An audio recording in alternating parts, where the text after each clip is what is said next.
queen. Yep, choking. Hello, welcome to another episode of the Infinite Podcast. Umbra is He's trying to now mute muted. me, y'all. He's trying to mute me. Yeah. He's muted. Welcome to another episode of the Infinite Podcast.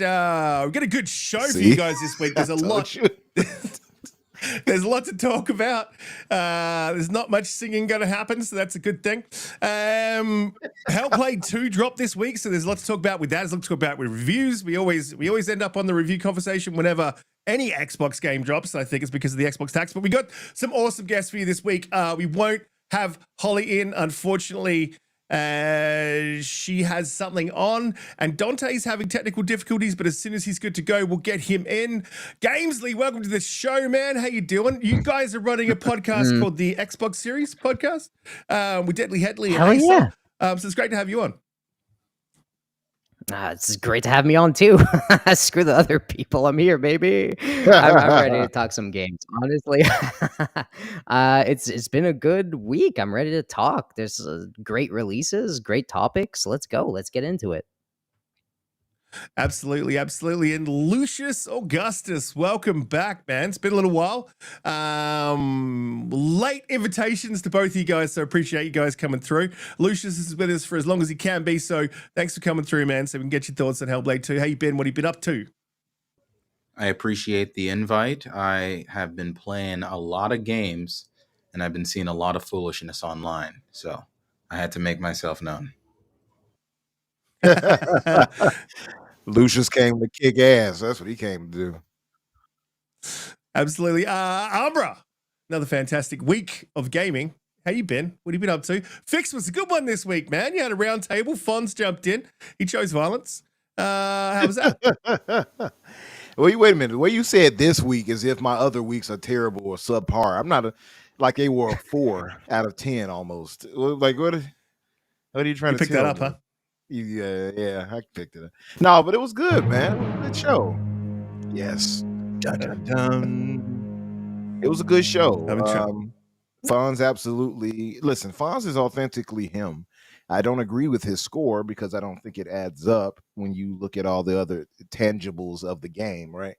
But I understood in talking with him that my review scale of 1 to 10 is vastly different from his review scale of 1 to 10, right? So his 4 is him saying that he just thought it was like average or whatever.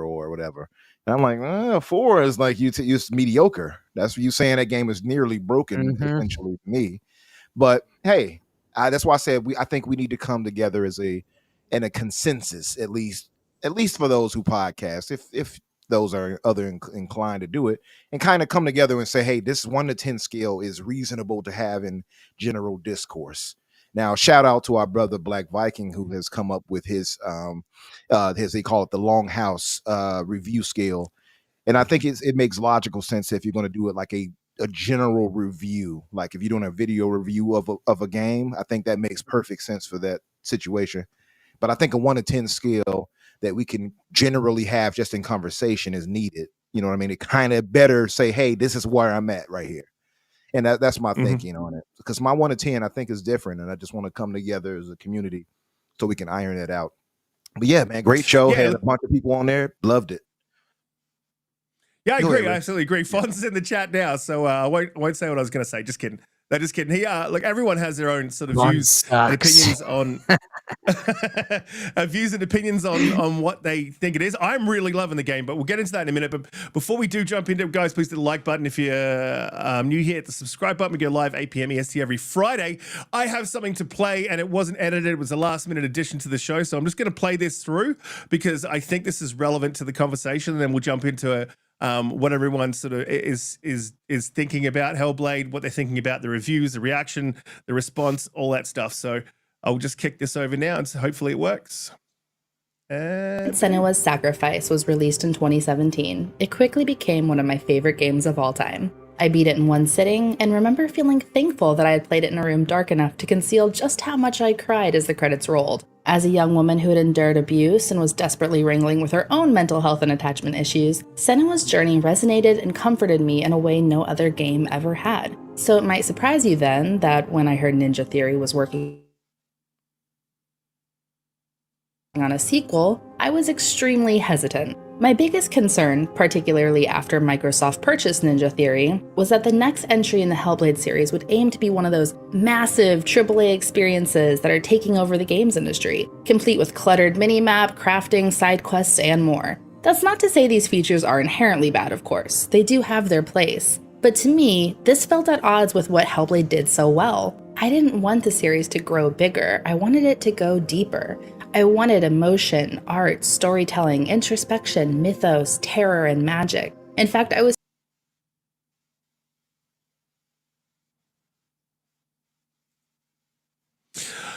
So straight off the bat, this is what I wanted to highlight. Straight off the bat, she's referencing Microsoft as probably going to be an issue with the game.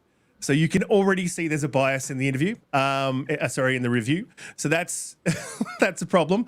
Then she goes on to point out all of the things that HellBlade expanded on. But at the end of the review, if you've read the GameSpot review, she gave it a 6, I believe. Let me just double check that. Yeah, she gave it a 6 fair. She said, impressive visuals, motion capture, and performance, making for a striking cinematic experience. Music and overall sound design, triumph at elevating tension and emotion. The bad, shallow, muddled storytelling falls short in offering a unique, introspective experience. I disagree with that, subjective. Extremely minimal gameplay with simple puzzles and flat combat. Disagree with that, subjective. Set pieces, encounters, and story beats and gameplay quickly grow repetitive. I think they did a really good job of using the mechanics that they had to keep it sort of fresh. And I don't think every fight felt the same, even though every fight used the same mechanics. I didn't feel like it was repetitive in any way because it was always driving the story forward, or it was a function of the story. It wasn't just combat for combat to break stuff up. I do feel like the puzzles were like just puzzles for puzzles to break stuff up in driving the story forward. And I think the puzzles are much better this time around. So I honestly, I'm almost at the end. I'm just before, I believe, I don't know if there's an end boss, and a lot of people were disappointed with the ending. So I haven't heard of the ending, and we won't spoil anything today. But I'm right at the end, and I feel like this game has done everything it's set out to achieve. It's another HellBlade. It's unashamedly a HellBlade. It is improved on every aspect of the game. The storytelling, I think, is fantastic. I actually think it's better than the first one. I resonate with this one better, and I think that's a very personal thing. It's a very personal story as well. So really interesting, and I'm going to just jump around the panel and get everyone's thoughts, and I guess we can get real conversational about this. And one thing I will say as well, I don't think that every review that has been poor is based on a bias. I think there's also a lot of really bad journalism involved here. I think if you are reviewing a game a 10 out of 10 previously, which this reviewer did, and then you're reviewing this game as a 6, there's a disconnect there somewhere. I think your expectations might have got in the way. Like, a lot of people were expecting the combat to be bigger, bolder. A lot of people were expecting the world to be expanded. And I don't think we got that. And because we didn't get that, I feel like people are punishing the game based on their own expectations, as well as there's obviously the bias now. You've seen the Metro review. Gamzly, you're chomping at the bit. I can see you over there. What are your thoughts on HellBlade so far and the reviews? It's awkward to me because she said, like, I hope it stays small and all this stuff, and then completely like attacks the actual things that stayed the same and small. Like, she says how we want them to go deeper. I hope it doesn't become everything else on the market, kind of thing. I hope it stays small, a small scope and very personal, kind of in that kind of way. And then she completely shits on she attacks the puzzles, which is funny because they're varied and they're still compact and easy to get through. I mean, quite personally, I think they're just much more, how do I say, like I said, varied, and they're much more detailed, and they're beautiful. Like, they just look beautiful. They're like set pieces almost. That is there to just make you think and love. And it's very baffling that she thinks the story, like she said, she mentioned also that the story didn't resonate with her and it was muddied. And it's just like, man, dude, what do you mean? What do you mean? I mean, it was pretty, it's a pretty straightforward story about fear, and a story about classic depression and what you do after abuse, and your, psychological breaks. It's very classic in psychology that when somebody in a depressed kind of state or have a symptom of depression, and also psychosis, whatever mental state you have, there's a form of depression that follows. And Senua went from a very small contained struggle, to the next step in building herself and identifying fear in others and wanting community. It's a natural step that you try to blend with other people at that point when you beat something like that, when you get better at it. And I find it did such a beautiful job in bringing back the past, which also people that are in a psychological break and going through depression, that they call back to the past, which Senua does very discreetly and beautifully here when you hear that voice, right? When everything stops, when you hear that voice. I'm not going to spoil it, but when you hear that deep voice, you know what I'm talking about, right, panel? When you hear that deep voice and you're like, oh shit, this is like her recalling the traumas and beating him and telling him no and pushing him away. And I love how I mean, to me, how I took it was, she can see bigger, just like the audience. Like, the scope is big, like the world is beautiful and big, less secluded. It's beautiful. She could see it now, right? And I think it's freaking genius. The way they told it all is genius. The way they mixed mythology and psychology. And it's funny because in the first one, I know we're going on a tangent, but I just need to finish this thought, because she attacked the story a little bit and said it's not as good. So I just gotta push back a little bit, because they blended it so well. They blended it so beautifully. Like, the ending, if you're paying attention, right? They blend myth and religion and the power that gives, when you can harness it against somebody. Lisan al-Gaib. Right? They told it beautifully, and it paid off, and I loved it, every second of it. And it's really weird that was her like nail point to give this a -4, just because it's not her story, it's not her personality.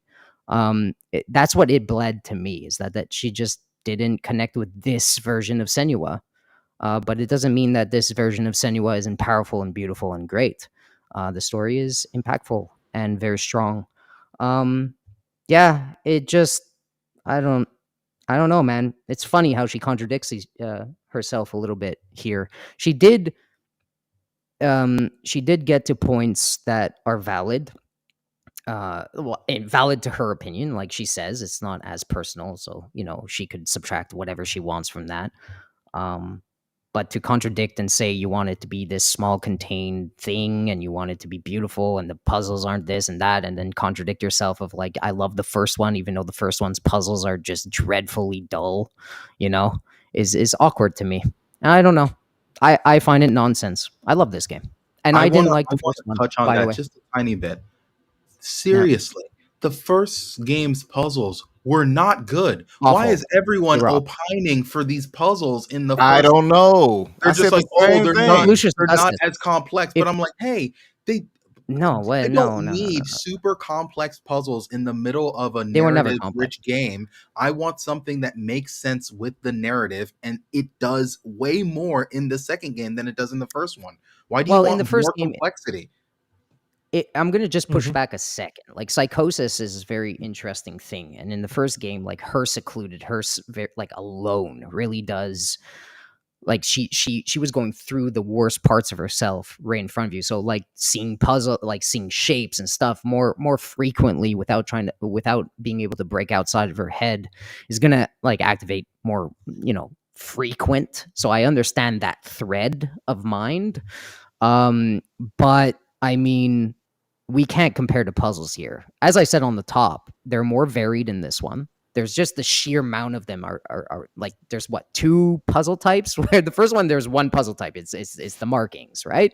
In this, there's 2 puzzle types, and they mix both of them together, and they just make these beautiful set pieces around them, which in the first one, if anyone remembers the first one, which I do, they're very like, they're like in a village, or like maybe the coolest one is on the bridge, but it's like a little small village. And you look at these ones, they're in beautiful lit caves and water, and just Iceland is beautiful. It's Iceland, right?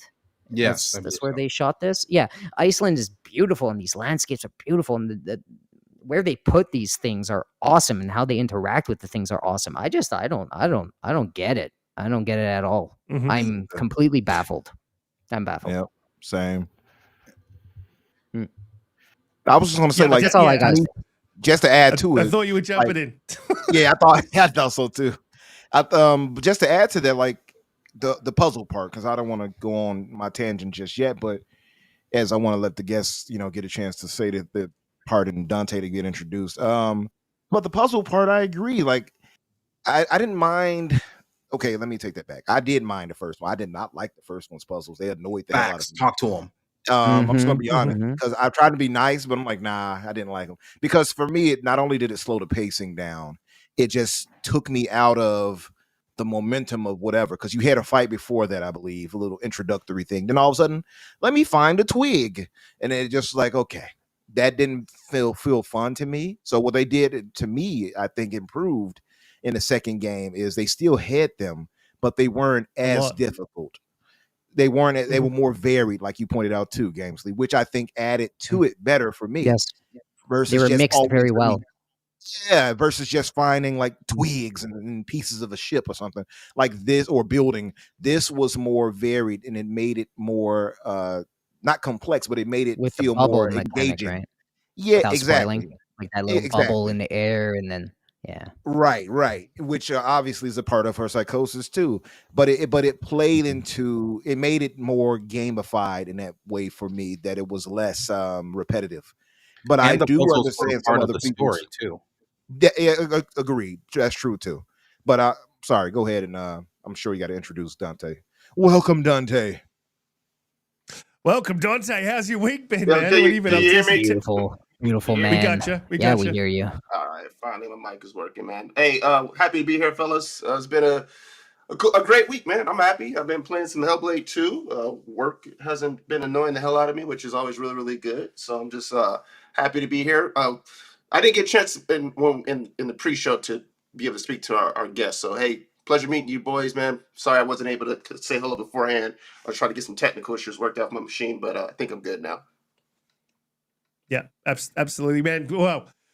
There's always technical issues with this show, man. I've spent, honestly, in the past week, I've spent 1,600 Australian. If you're American, that's, somewhere close to $1 million. I've spent 1,600 Australian trying to fix tech issues, man. So hopefully my end is fixed, and we'll see how that goes. But moving on, Lon, I did want to jump to you. Sorry, Lucius, I did want to jump to you because the puzzles, absolutely 110% agree. These puzzles are way, way better. There's different types of puzzles. There's combinations of all the puzzles. Like, I don't want to spoil too much, but like they actually do something with these puzzles. Where in the first game, I 110% agree with you guys. Like, someone in the chat there said, like, I put the first game down because of the puzzles, and I'm like, I nearly did, man. I'm pretty sure I played Senua to start off with the first time, and I put it down, and I'm like. And I came back to it again, I think, when I hit Game Pass, and I tried it again, and I played all the way through, thought it was absolutely amazing. And there was parts I didn't like about that game, and one of them was definitely the puzzles. So, Lon, Lucius, sorry, I'm so used to calling you a totally different name. But Lucius, look, wanted to definitely hear about the puzzles. What are your thoughts overall on the game? The way that the media's sort of been handling the reviews, and I think things are getting a little bit better with the media. But I'll kick it to you. What are your thoughts on HellBlade? No, he's dead. Lucius. Oh no, he's down. They got him. Down. Fonz, what did you do? Fonz has got him. Sending Donte? Fonz is like, you must be silenced. Oh, Lucius, you are muted. So I'll send you a. Are you there? Sorry about that. Oh, we got you. There you go. No, there he goes. He was that voice is scary, man. That deep voice. Every time that deep voice comes in the game, you're like, oh man, what are you doing here, child? Yeah, so good. I lost Lucius there for a little bit. Can you catch me up the last 10 seconds? Yeah, absolutely. So just your thoughts on, obviously the puzzles, I agree with you guys 110%. Your thoughts on the game overall, how the media's been handling it, where are you sitting? All right, you guys ready for this? No. Yes, sir.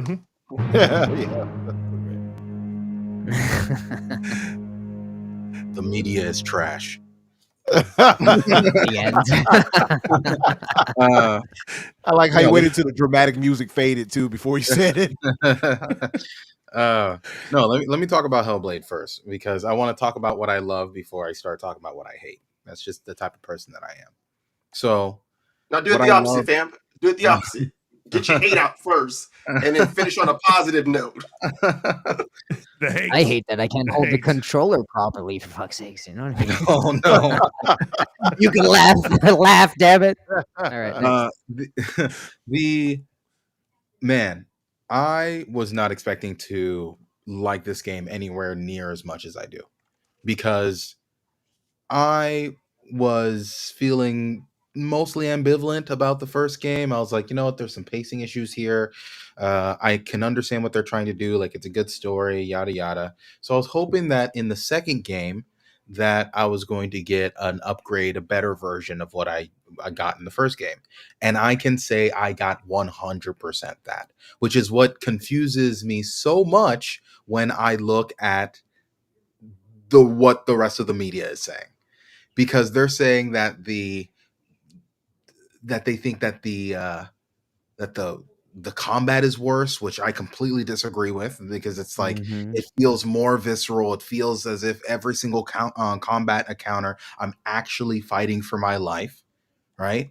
The dynamic systems that they have on there, I really do enjoy. The motion capture makes everything feel more real, and when I'm thinking about a story and the sort of story that they're telling inside of the second game in comparison to the first, I also love the second story more, because the first story is about pure struggle, the idea of just purely being inside of that darkness.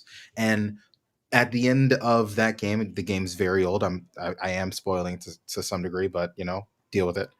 Senua learns to deal with the darkness to some extent. She understands. Wait, I got there. Okay, she understands she understands to some degree that the voices are always going to be with her, right? And if you are someone who deals with depression, if you deal with any other sort of like mental health issues, there is a certain part of your life that you figure out, you know what, I can't get rid of this. There's not a cure for this. This is not something that I'm going to be able to get rid of. This is something that I'm going to have to live with. And when you figure that out, that is when the rest of your life starts. And that's where the first game was. That's the story that the first game was trying to tell. And I think that it told that story very well. In the second game, it's about moving on with your life. And that means connecting with other people, relying on other people, having those people rely on you. You need to move beyond simply the darkness and be the light, not only inside of your life, but in the life of other people. So when I play the game and that's what I walk away from, and then I read that there's no that the game's shallow, and that there's no narrative experience, and that they're not saying anything, and why does this game need to exist? And it's muddy, and there's no reason. And why is it that we're moving from one thing to another, and X, Y, and Z? And it's just kind of like, man, I just don't understand if these people have joy in their heart, because you would have to not have joy in your heart to ignore everything else that's happening at that moment. The cinematic and emotional experience that the game is putting you through while it's dragging you through all of this. and it's dragging Senua through it as well, and you're seeing her almost break multiple times. Yeah, and those callback moments, right, in the past. And she continues to push on. She continues to be strong. It's such a beautiful story. And I'm just gonna say one word: volcano. Yeah. If you guys got to the volcano section of the game, I don't understand how you can play this game and then be like, well, they're just trying to do what they did last game. There's nothing interesting here. Really? You got to the volcano part and you just didn't care? It blows my mind. Regarding the reviews, the three things that I have wrong with reviews recently: one, a lot of the times you will read the review and it doesn't match the number that they give you. Two, a lot of the times the information that is inside of the review doesn't make sense retroactively. So you play the game and then you go and read the reviews again and you're like, what are these people talking about? And then the third thing, and this is the most egregious one, is when people report false information inside of their reviews, and people are using those reviews as a way to be able to dictate whether or not to play the game. So when you are saying things inside of reviews that are categorically false, like the game's running at 20 frames per second. Yes. Like you saw multiple people saying, hey, the reviews, this game runs terribly, it's not hitting 30 FPS, and then Digital Foundry comes out and they're like, yo, this thing is a rock solid 33.3 milliseconds, aka 30 FPS 99.9% of the time. We found one situation, here it is on camera. I don't know what these reviews were talking about when categorically the people who are supposed to go out and test this come out and say, hey, yeah, this is perfect. So what are we talking about here? Feel you. Yeah, I agree with a lot of that. I don't think it's disingenuous. Sorry, I was muted. I don't think it's disingenuousness on every part of this game. I think it's a lack of understanding. This is how to say this without sounding like an asshole. This is a very intelligent, I think, game. A great look into what people with psychosis would deal with. And then what you guys were saying, what you were saying earlier, Augustus, is that everyone has that internal monologue, and this is her learning to deal with the internal monologue. We've got to the point where in the first game where she's accepted that this internal monologue's not going away. It's going to be something that she has to deal with. And how is she going to live her life and be, this is the game where she wants to be a positive force for herself and obviously for other people. And it's really intricate. Like initially she's hitting the shores, ready to just murder all these people who are taking her people and killing them. Then she, I don't want to spoil anything for the game, but she sort of starts to understand that it's not so simple. It's not just go in there and murder everyone. There's the reasons why this is happening, are more nuanced. And then, she starts to form a relationship with these people in this other world. I think this is me personally, I am loving the game, and I was very, I didn't hate the last one. There was a lot of things that I really didn't like about this one, but this one, the combat, the fight that I had, the last fight that I had last night was it was a fight in one of the villages, and everyone's sort of getting involved. I put a little bit up on Twitter, sorry for the spoilers, but it was just so visceral. The Avengers moment. And just, yeah, and you feel like you are not just fighting one person, you're like in a battle. And at any minute, someone could come through and grab you from behind, and they do. Pause. But no Diddy. But this, for me, this game is absolutely amazing. I can't grab. Understand. I can understand people who didn't like the first one and they gave it a 6. And then they come back and they're like, you know what? This is still not for me. 6. If you gave the last one a 10 and then you come back and you're giving this one a 6, I've got questions for you. And there's going to be a lot of them. I don't trust you. Sorry. I don't trust you. For real. I don't trust you, dog. Yeah. I just don't. If you gave it a 10 on the last one, and now you're saying this is a 5 or something like that, or a 6, I don't trust you. I agree. Sorry. I think you are full of it. In this specific scenario, like I was saying on the top, sorry to butt in. I'll let you guys speak. When she says is muddied and not, it doesn't connect and whatever. It's like, bro, do you know how harmonic this whole like game was? It was so well put together. It's insane.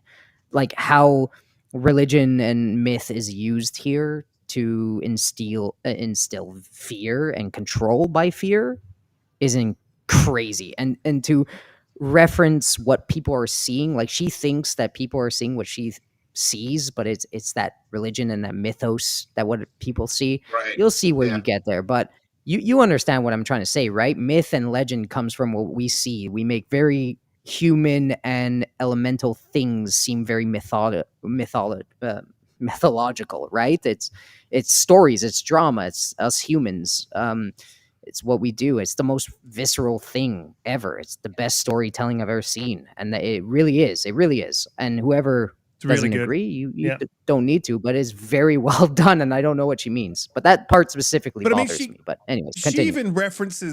She even references like being so emotional that she cries, like in the first one, or holding back tears. Like this one, I think is even more emotional. Like there's parts where she's just so doubting herself, so ready to give up, and then she's sort of the other characters within the story reach out to her. I do have critiques about that because I think the other characters are so good. I wanted more of them as well, but I don't feel like you get enough. And maybe if there's a 3, they can expand on the story of those characters, and that would be great. But I think if that's a critique, that's not a critique that removes 4 points of the game, like or anything else. Really interesting. And I will reference, I really do think we need a framework. And Donte, I'm going to jump to you in a minute, but I really do think we need a framework. And a good friend of the show, the Black Viking from the Longhouse Gaming Podcast, he came up with he has a really good system. He sort of pulled it from Dead Poets Society, and there was Jeff Grubb took a shot at him about this. And I think the thing to say to Jeff Grubb here is like, that's, from that movie, they're teaching kids how to feel about poetry, from within and understand it, right? A journalist, you shouldn't be needing to teach them a damn thing. They should already know. And and we should also have a frame of reference that we can refer to and say, hey, this is how they scored the game. Well, I understand you. So we don't get, with Donte, and I agree. Like and I think that Boss Motley, the popper in the chat said it's sus as fuck, right? I agree, Donte. Like I don't trust him either. But how are you feeling about the game, Donte? Where are you at with it? And the media and everything that's sort of around it. Where are your thoughts at? So I'm about 3 hours, maybe 4 hours into it right now. So for me, I'm thoroughly enjoying the game. So if I'm not going to put a score on it just right now. I would say if it stopped right now, I'd be at a 9. So we'll see how it is when I get to the end. But from a perspective of, I just look at everything that Ninja Theory has done with this game in terms of their design of the game, their execution on incredible sound with the binaural sound design, the kind of the pacing of the game, the way it seamlessly transitions from gameplay into a cutscene and then back into gameplay to the point where you almost don't even know. And the fact that there's no loading screen. I haven't seen one loading screen, right? So like to me, it's like in the combat, which I can understand people being subjective on that. To me, I find the combat to be more hefty. It's more visceral. It feels like I heard them say something that they want you to feel after every fight like you barely survived, and I get that feeling. It feels like yes, you're not supposed to be a superhero. She is someone who is dealing with trauma, who is basically battling through some crazy odds, and she's supposed to be kind of on the verge of death for each particular time. So I'm not really for sure what some people want in terms of combat. Maybe they want something that feels a little bit more like you get power-ups and can do crazy combos. I don't know. That's on them. But that's not something that I'm looking at. So for me, I'm enjoying the game. I'm enjoying the story. I think Lucius, you pretty much nailed it, man, in terms of how you describe the story. I viewed this story as acceptance. Like the first game was kind of like the chaos of everything that she was going through and basically trying to deal with that. The second game to me is more like she's coming to terms and accepting that this part of her exists, and how do I navigate that? And how do I navigate that with the people that I encounter within the world to kind of still live some semblance of a normal life, right? and to help people. So to me, that's a great story within itself. A part of me wonders that I'm just going to go to the review that you played at the beginning of the segment. The girl who basically kind of feels a certain way. So she gives it a 10 on the first one, gives it a 6 on this one. And a part of me kind of wonders, like, would you be more receptive to the story if this game was multi-platform? Because it seems like, more people, like, I'm seeing some takes where it's kind of like you were more receptive to what the story was they were trying to tell, when for sure it was on the PlayStation platform. If but she now could all of a blow sudden on they're the telling PlayStation controller, would that make it better for her? that. I'm wondering, right? A part of me just kind of wonders these things. Like we unfortunately we can't see what that life would look like. But if this game was multi-platform or released on PlayStation, I wonder what some people have different opinions as to where they felt that the story was going. But that's neither here nor there.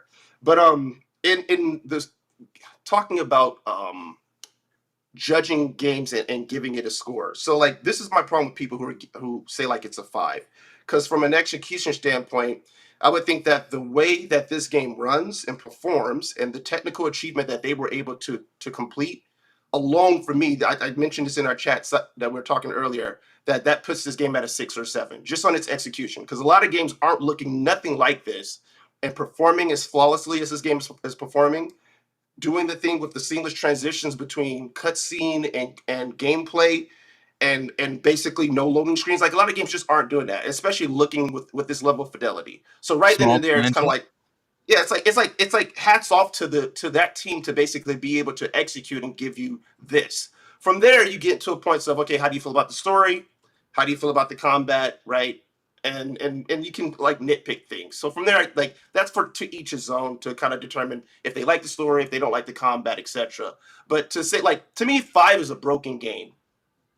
5 is a game that I feel like it's not working out the gates. Most games aren't going to get published unless they do something. So if you get published and you're on basically Xbox, PlayStation, etc., if you're still like really, really crappy and you're basically having a bunch of bugs and crashes, to me that's deserving of something that's a 5 or below. So I don't get how like a game that is this polished, say what you want about how you feel about your story and the combat, so you can give it a 5. That makes no sense to me whatsoever.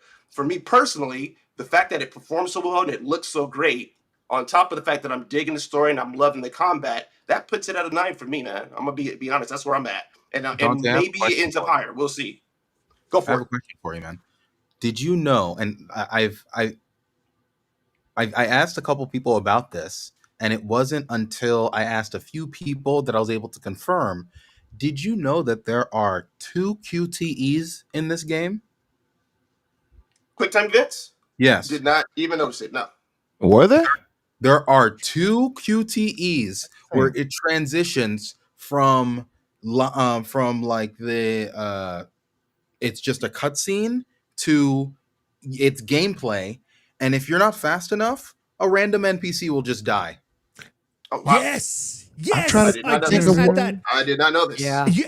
And if you're fast enough, you're able to save that person. You're able to save. Oh, I think I know what you're talking about. There's one that's early in the beginning, not that one. There's like the one later on in a fire when the fire was on the buildings, right? Yes. Okay. Mm-hmm. It didn't happen to me because I saved the person. Yeah, when she gets when she gets speared. Mm-hmm. Yeah, I didn't. But you wouldn't know. The only reason I know it was a QTE is because I actually died in that fight, and then had that section come back up again, and then we're able to get a different result. Yes, and I was like, "Whoa!" So my question is, how many of those things are in the game that people are completely unaware of? And I know for so we could say, okay, even if they just have those 2, that's pretty impressive. The fact that like there's no button prompts, there's nothing, you just Fonz. I mean, I don't know what life Fonz is trying to live right now. Said he tried to kill his companions, but he couldn't because he couldn't walk. Is Fonz Canadian? Is Fonz Canadian?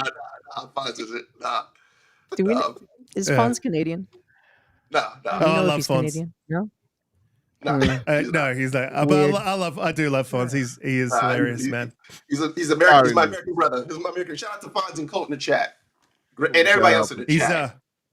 Thank you both for jumping on the podcast the other day. By the way, he's got some dry ass humor, man, which we Australians appreciate. That's for sure. But look, Umbra, I want to jump to you because I do know your thoughts because I was over at the Fix, and I managed to catch some of it after I did my P test and my step test and all my medical stuff, which was horrific. My legs are killing me. TMI, brother. His P test. You smoking the weed? What are you doing over there, man? Yeah. What are you peeing for? What they got you doing, man? You're smoking smoking on the funny stuff? What you doing, man? Yeah, it was negative. I got I don't have a job anymore. Hey, real quick before Umbra jumps in, Colts just said something that's where I'm at too as well. Something that's 6 and below is reserved for like a broken game, and that's what I've been saying as well. To me, that's my opinion. I think something that's deserves to be that scored that low is because there are fundamental parts of the game that are not performing properly. Agreed. Too many crashes, things aren't loading, assets that aren't doing things. It's so hard to pull off what they have done, especially in this new engine that for the most part we haven't seen executed at this particular level. That so alone, right there, you got to give your hats off to them. I can't understand and to me it seems like people are some of the negative reviews have kind of glossed over it. It's just kind of like it looks good, it looks gorgeous, and now let me get to why I think it's a 5. It's like you're just like, okay, like I'm not gonna even. It's weird. I don't know. It's really weird behavior. Yeah, like that weird line she said, right? Again, I keep going back to it, but like when she said Microsoft, like, I hope they don't go big. I hope they stay focused. I hope they don't, throwing billions of dollars at it. It's and just they like, did. Okay, well, if you wanted better combat, quote unquote better combat or whatever, if you're looking for her to like pick up a spear and a shield or something, well, that'll take time and money. I mean, so pick your battle, man. You want fluidity and beautiful scenery and whatever on a difficult timeline and dev time. This is what you get, and it's as perfect as you can get. Also beyond that, though, that's not what it's not really her fighting style. Like Donte said it best a minute ago, and all of us understand this, and everybody in the audience should understand. She's not some super gladiator warrior either. She's dealing with psychosis in the middle of that, still fighting off Vikings and other demonic cannibals and all this other stuff. Like, she's not some super Amazonian warrior like Xena or something like that. She's not jumping out with. But the thing is like, she's still competent. Now, to Colt mentioned on the show the other day, what they could have done to to expand on the gamified moments is to give her like throwable weapons, like a spear, like I said, a spear, whatever stuff like that would have added to it. I can say that, but like, this is the thing, but it's more money. It's more money, more time, right? Where they're all choreographed scenes. It's not made up. You have to get her to pick up a spear, do all the mocap, do the fucking this.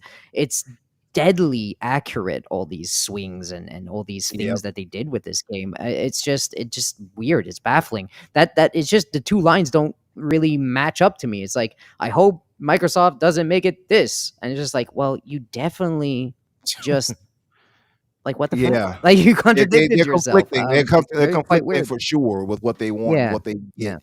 But the thing is, like, we go back to the ones, even with this lady here that Riskit focused on. And again, how you jump from a 90 plus to a 40 or something like that, or a 50, it just doesn't make sense in the confines of what you get in part 2.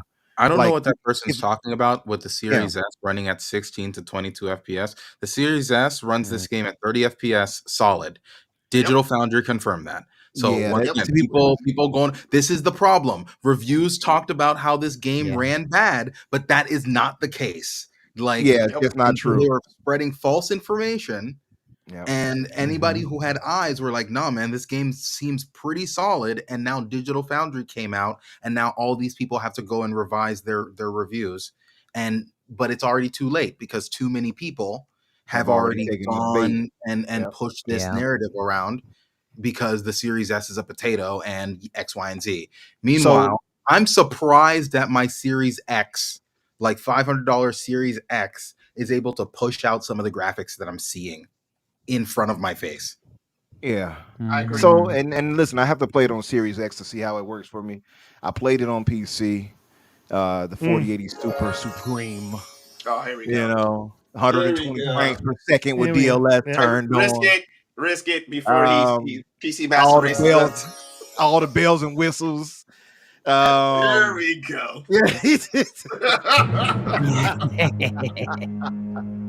All you 4090 guys, man. Okay, stop rubbing it in, all right?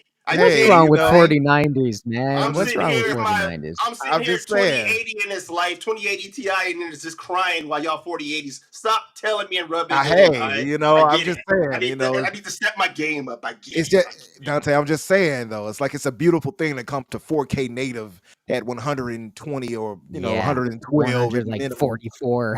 it's a different level up here. That's all I'm trying to say. I'm not trying to tear anybody down on console. You know, that's not what my. You're not playing on Steam Deck. Come on, Steam Deck's the way to do this it. man in the chat. Why you booing me, Greg? No, but seriously, getting back to it, and I wouldn't say 6 is a broken, right? But I would understand kind of squinting your eyes like, But see, this is why I said we have to have a more comprehensive scale that we can all fairly agree on, right? And my 10 scale is this. 10 is a masterpiece. I think we can all agree there. That's as closest to perfection as you'll get in a game. 9 is amazing, near masterpiece. Now you can break down what those mean after the fact. Like 8 is great, but what does great mean? Like, oh, you're going to come back to it more often, right? Et cetera, et cetera. 7 is good. Most universally see 7 is good. On an IGN scale is even good. Unless 6 it's an Xbox 6 game. is, yes. 6 is average. Right. 6 is average. Yeah, 6 is so average. for instance, yes. our brother, I almost said our brother Garuda came to a 6.5. Garuda did not like the game overall, but a 6.5 is saying that even despite him not liking the game it's not the type of game for him. He still understands that it does offer great visuals, great sound. The combat, while maybe not an improvement for him, is decent enough. See what I mean? But he also had faults with it too that outweighed his enjoyment overall. That to where he didn't not like the experience. He made a great point in our chat, which I wish he would have been here to actually explain it himself. But he points out why he didn't like it and why what he did like about it. But a 6.5, I don't think is saying the game is broken. A 6, I don't think that, because 6 again is average for me. 5 is below average. So when you get to 4, that's a mediocre. Mm-hmm. Now you're like, okay, now I have to question you, because how do you go from a 90 plus to a 4 in the second one? It does not add up when this game is technically sound, visually gorgeous, ridiculously great presentation, mocap, all these different things. And the combat, I think, in my personal opinion, is an improvement over the first one. It's more visceral, it's more hard hitting. Donte, you made a great point where you said it's like a struggle to even get. It feels like it's more of a struggle when you survive. You really felt like you survived, and I had that. The caveat being that you have to play it on hard. Playing it on dynamic to me did not. At least that was a tutorial that Lucius pointed out to me. So maybe it would have improved. This man fought one guy in the tutorial and was like, nah, man, I need to crank this up. This ain't gonna do. I'm gonna need some difficulty here. But you're right. So that was the tutorial. So for me, I didn't give it another chance outside of that. I changed it immediately to hard. So I don't know how that dynamic would have played out overall. But I would say put it on hard. Just put it on hard and play it. And feel that struggle and that intensity rather, that you would feel in a combat that you should feel. And that's what this game landed so well for me. The delivery of everything, like we can all agree, the presentation is superb. One of the most superb deliveries of a game I can personally say I've experienced. Outside of the visuals, which of course catch you every moment, because every moment I looked around, I'm like, I stopped. That's why my gameplay was so long. I stopped and was like in awe. And every moment I looked around, and I know people kind of write that off like, yeah, look good. No, this game is not just looking good. This game is generational defining good. Yeah, like this is next level. You have to talk about this type of visuals. This is like, how do I put this? It's stunningly beautiful, man. You don't look real. Yeah. It's the uncanny valley effect. It's unreal. It's unreal for sure. Shout out to Unreal, but like I feel like how you have those gaming moments where exactly, but how you have those gaming moments where you stop like this is special. For me, I had that a few times. I'm sure we all have. Like for instance, to Fonz, I feel the same way as you do, Fonz, on Red Dead Redemption 2. When I played Red Dead Redemption 2, I immediately, like maybe I would say 10 hours in, I was like, this game is a masterpiece. And you get to that realization, like, no, this is special. This is something different right here. This is a generational thing right here. This is not a regular thing. I felt that way about Elder Scrolls Oblivion. I'm like, no, this is different. I felt that way about Halo CE. No, this is different. These are special moments. The visuals in this game, the presentation, the audio in this game is different. This is not normal, and it should be praised. It should be recognized. It should not be hand waved as, oh yeah, it looks good. No, this game is masterful in all of those things. So when you have that, and you combine all of that, and you combine the voice acting, you combine the mocap, you combine the acting of the actors. Exactly. And I can understand people not having. I myself didn't like the walking sim aspect, so I definitely get where Fonz is coming from there. I thought they could have toned that down a bit, but that with a more expansive like landscape to roam around, I think that's where they kind of found fault, where they could have better gamified those moments. So there, I get it, and then I agree with them and Garuda when it comes to that. But when you have all those other elements and tangibles, and how this game experience, because it's like Garuda made a great point too, where he pointed out this is less of a gamey game and more of an experience. And I agree with that until you get to like combat and stuff, of course. But I think that's what's important, is to differentiate between the style of game you're used to and what you expect versus the experience they're trying to tell.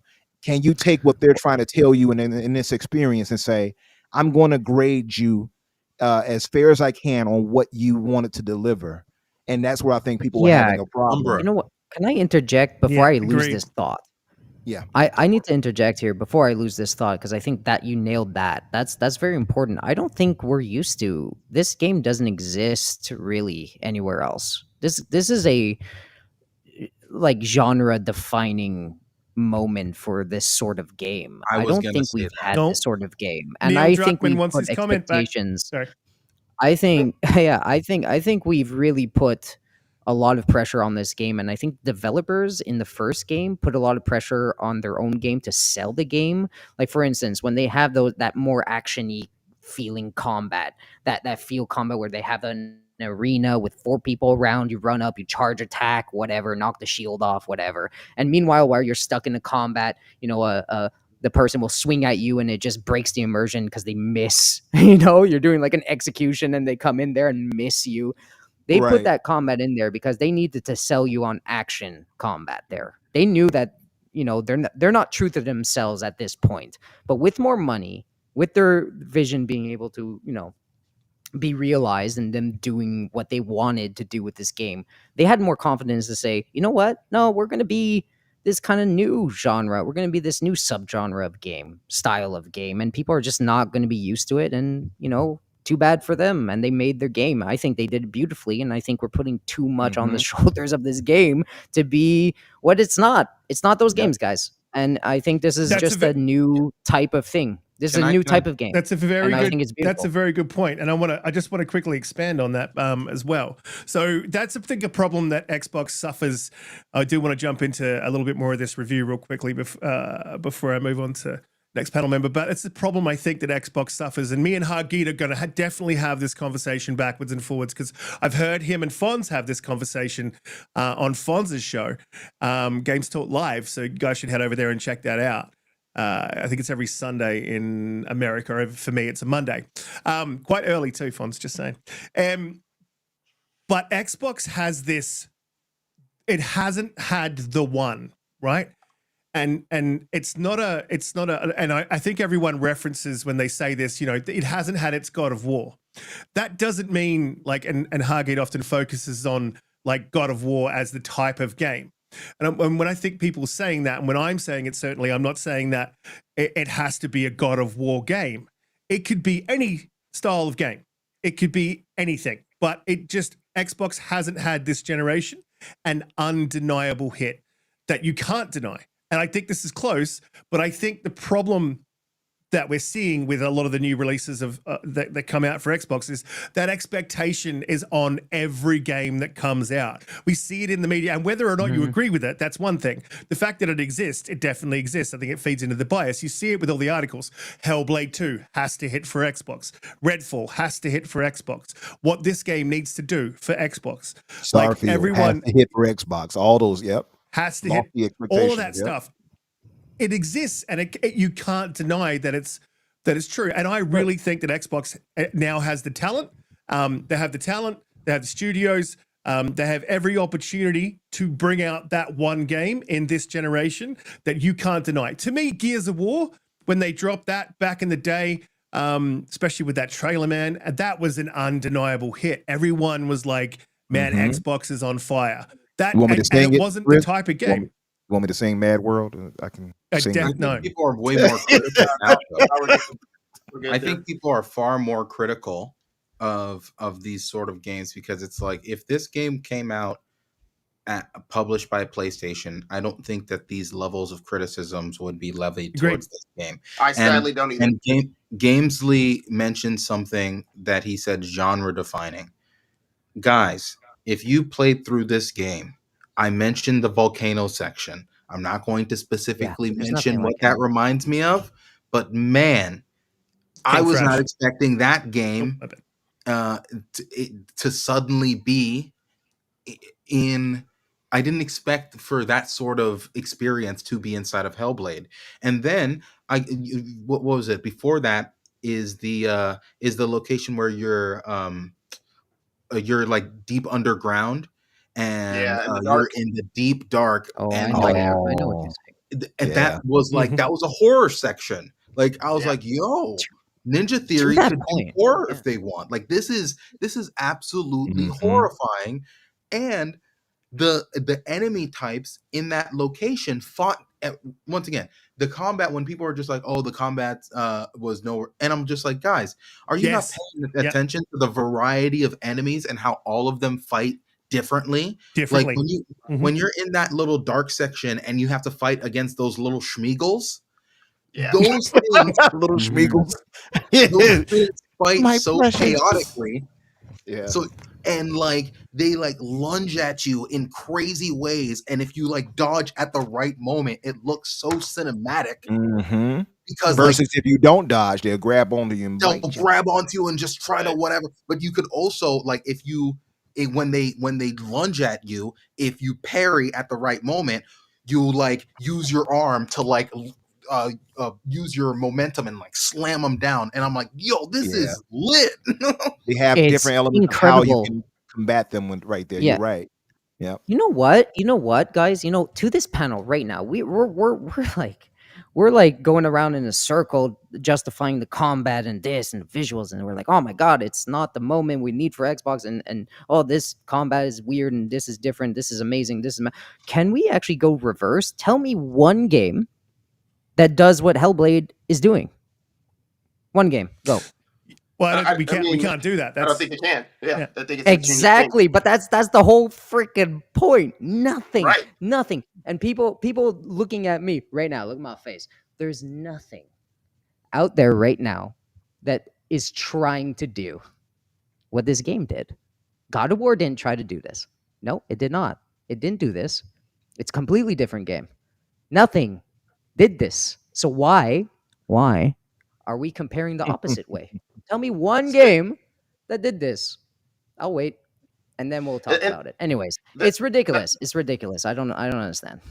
This is the thing that kind of annoys me right now about the discourse about Xbox needs that one Xbox is doing something that right now the competition really isn't doing, which is giving you this variety of different type of experiences to play. And for some reason, they're underneath this additional scrutiny and this needle that they always have to have something that's like this huge commercial hit that resonates from everybody. But I don't feel they're ever going to get a fair shake from everybody, at least when it comes to the discourse for how some of their games are graded, right? It's going to be like this hit or miss where they're still collectively scoring very well, but they're not going to. I heard someone say something in a chat that you were in yesterday, Umbra, about like, is it Xbox being scored like correctly, or is PlayStation being weighted too high, where their scores are a little bit too high? And it's like, I think that's what people are expecting. They're expecting, well, until Xbox is getting some games that are scoring in the 90s, they're not doing as well. It's like, no, they're giving me something that I want, which is a variety. PlayStation is giving me a certain type of game. Third-person experiences, for the most part, great games, in their own right, but they're like similar experiences from their first party, right? And Xbox is giving me a plethora of different things for me to try. And I feel like as long as they execute well on those games, which they, for the most part, they have. I mean, we can really pretty much just point to Redfall kind of being the major miss. Most of the other games have done well. You can have your gripes about every game, but most of the other games, in terms of how they performed and how the game was, for the most part, have done well, even in scoring, shall we say, between Starfield and now HellBlade. So I don't know. I'm one who doesn't subscribe to this idea that like they need that one. I would like for them to have this, commercially, this thing set the world on fire, but it's shooting for something that I feel like it's like begging for approval from somebody, which is kind of like, nah, man, just do what you're doing and execute it well. Keep giving us great different experiences from the different studios that you have. That's what I want to see. Yeah, that's what I agree. But you can't deny that it exists. And look here, in point of reference, I've had this up on the screen for a bit. Definitely read it out. But in point of reference, I just want to reference this. And this is her. This is the GameSpot reviewer's review. Now, she previously gave HellBlade an 8.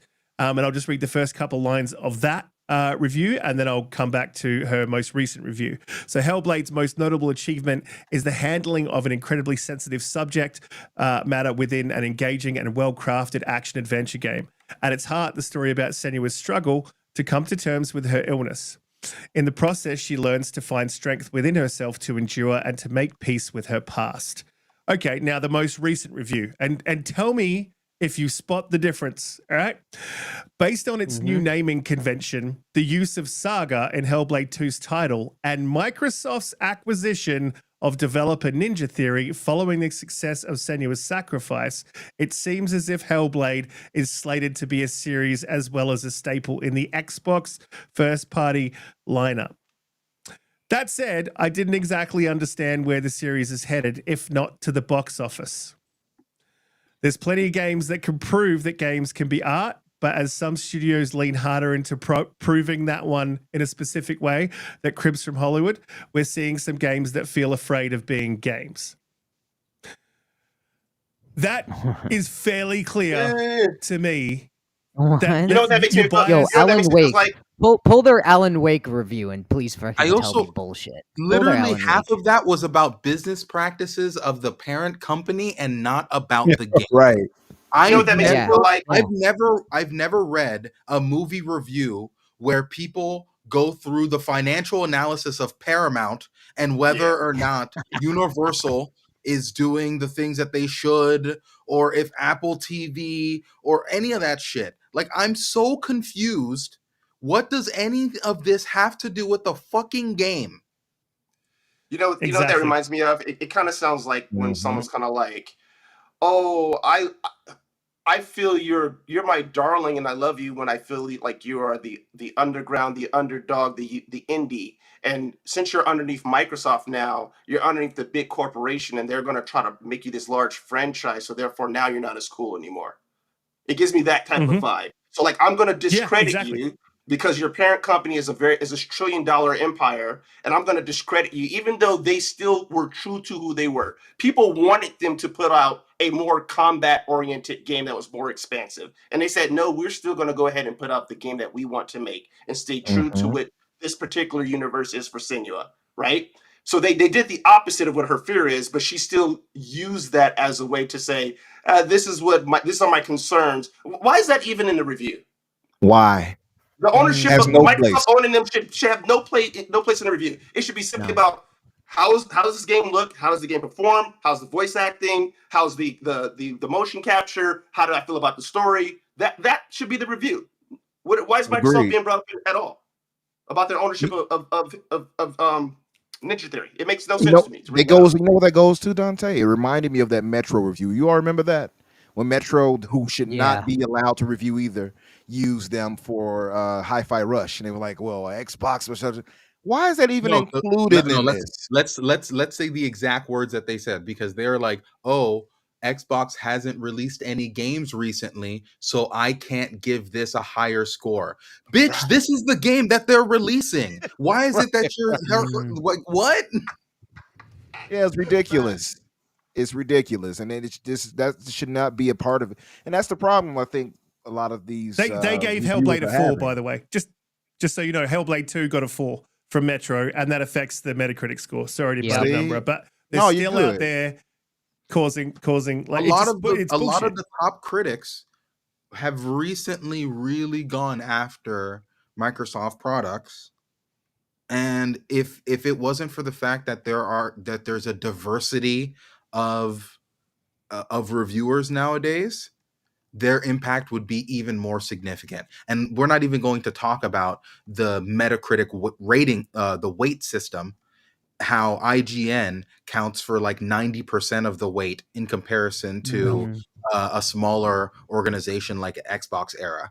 Like, I'm sick and tired of like people who keep being all like, "Oh, the only reason why these Xbox games are so high is because of Xbox publications." Bro, if you look at the weight systems for these games, like if you're somebody like me who like looks at these reviews as soon as they come out, you'll have like 6 or 7 Xbox centric game review sites beyond Metacritic, and the game is like at an 80, and then IGN is the first top critic that hits on Metacritic, and the game will go from like an 80 to a 71.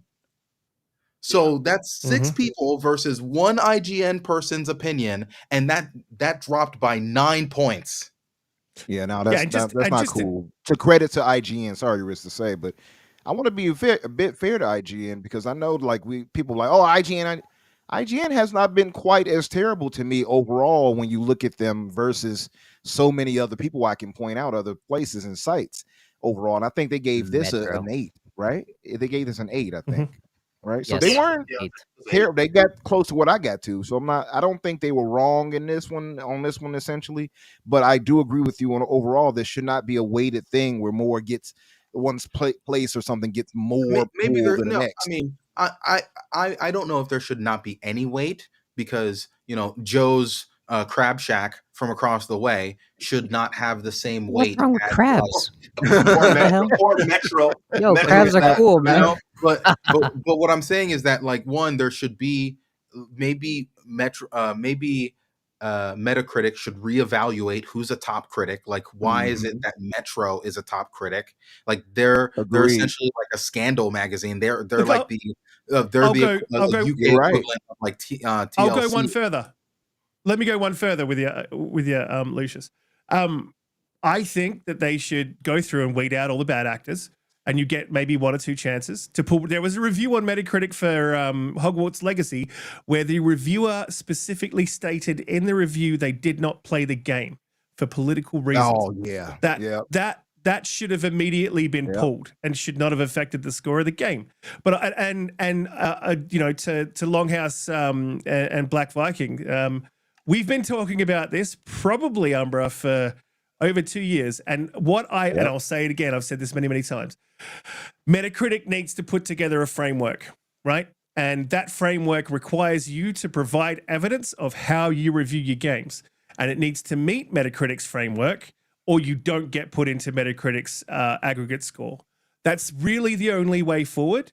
And I know there's a lot of people that will push back on that, and they'll say that, like, you know, it doesn't work like that, and Metacritic will lose, but they won't. Metacritic could easily do this. This is not something that it would be hard for them, and everyone would just fall in line and provide them with their evidence of, like, cool, this is how we reviewed the game. And I feel like if you're not providing it to the people reading your reviews, you should at the very least provide that evidence to someone who's aggregating your scores to give a final score. And I think that's really important. But unfortunately, Metacritic makes money off of having as many reviews as possible. So that's very unlikely to happen. And there was talk in the background between myself and a few other people about putting together an aggregate site, and it may possibly happen in the future.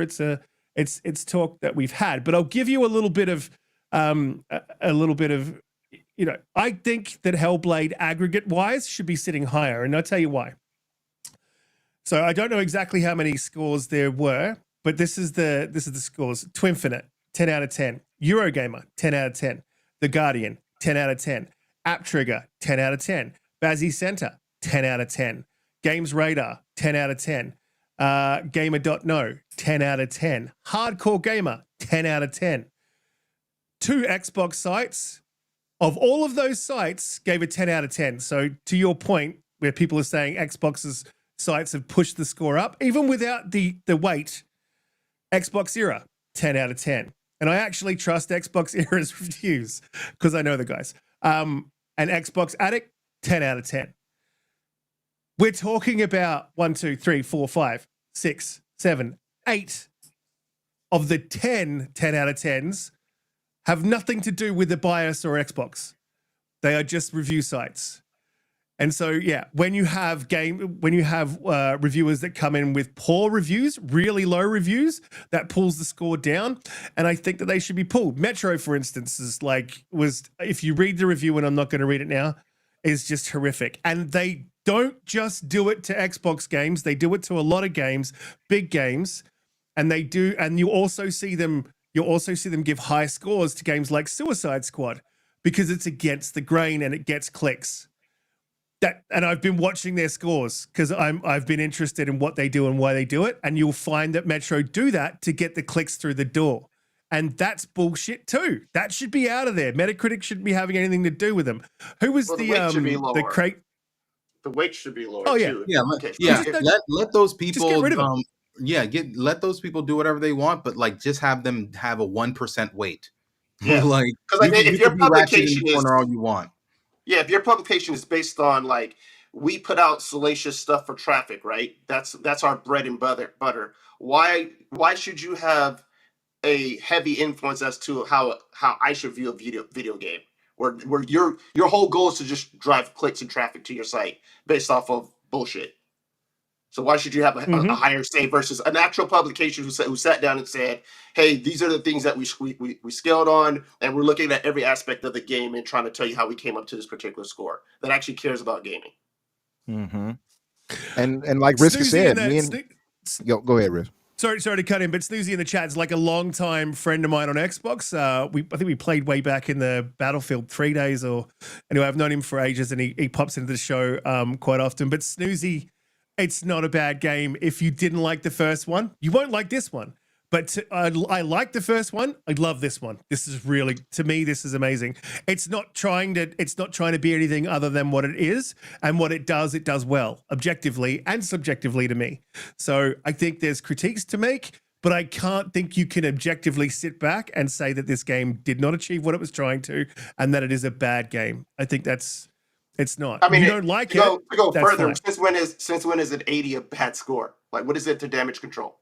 Yeah, 80s is a good fucking. That's a solid game. That's a really good game. Only bad when it's Xbox. You got to remember when it's 80s, 81s, 82s. Those are game of the year potential games for PlayStation, such as Ghost of Tsushima and Spider-Man and God of War, and all those are perfectly fine with being in the 80s. But the moment that Xbox games are in the 80s, that's when it's a problem. Remember that. Exactly. 100%. So that's what I'm like, let's stop with this narrative of, you guys are upset, you're damage controlling. No, that's a good score. That's a really, really good score. Mm-hmm. That's a really, really good game. So there's nothing to damage control. It's more. We wanted 100, not 80. You know what I'm saying? we want more. Yeah, we want just more. Trying to be, but it's a good game already. We're just trying to be clear, anybody that's thinking, oh, well, these guys are Xbox guys and blah, blah, blah. A lot of people just want fairness. We're just fighting for, integrity and trying to be fair and objective in a good way. And that's it. I mean, yeah. And you just happen to be hearing us the talking Australian about way. this because, this is like a big we're game passionate. that all just passionate about played. it. But like, I was talking about the same thing for other games. Like, for example, Suicide Squad. I'm not the biggest fan of Suicide Squad, but it seemed like from the very beginning, the media had already made up its mind about whether or not it was going to like this game way before the game even came out. Essentially, by the time that they announced that game, people had made up their mind, well, because it's not a new Arkham game, well, that's it. We're automatically all going to hate this game. This is not me defending that game under any capacity, but it is me acknowledging that that game did not get a fair shake. And it's fair to mention things like this. And whenever those things happen inside of gaming, we should be able to point them out without someone saying that we're damage controlling. Because for one game I actually care about, HellBlade 2. For another game, I don't give a shit about. I don't care about Suicide Squad, but that game should still be treated fairly. It should still be reviewed fairly. Great. Agreed, 110%. Look, guys, we have been on this for a while. So if anyone wants to add a couple of extra thoughts, I think we're already sitting at 1 hour 20. There's a couple other topics I definitely want to cover. Some unfortunate news that dropped just before the show. But does anyone else want to add a couple of last thoughts? Can I close up? For me, yeah. Can we close out with scores? Can we just close out? And mine's progressive. Mine's progressive because I haven't finished the game yet, but I think I'm close enough now to give a decent score, and I'm still sitting at what I was sitting at yesterday. So for me, personally, it's an 8.7 or an 87. We'll go to Gamzly because you've got something to add, and then give us your score. Yeah, sure. No, for those in the chat or anybody listening and on the fence about this game, this is what these conversations are about. That we have 5 people that seem to be passionate about the game. Go experience this experience. Don't have ridiculous views on it. Don't make your biases attack your senses. We're all in the sphere of social media. Sometimes it really does more harm than good. Go step out of the logo war stuff and experience this game. It's special. It tells you something very important. Go enjoy it, man. Don't be scared of it. Go enjoy it.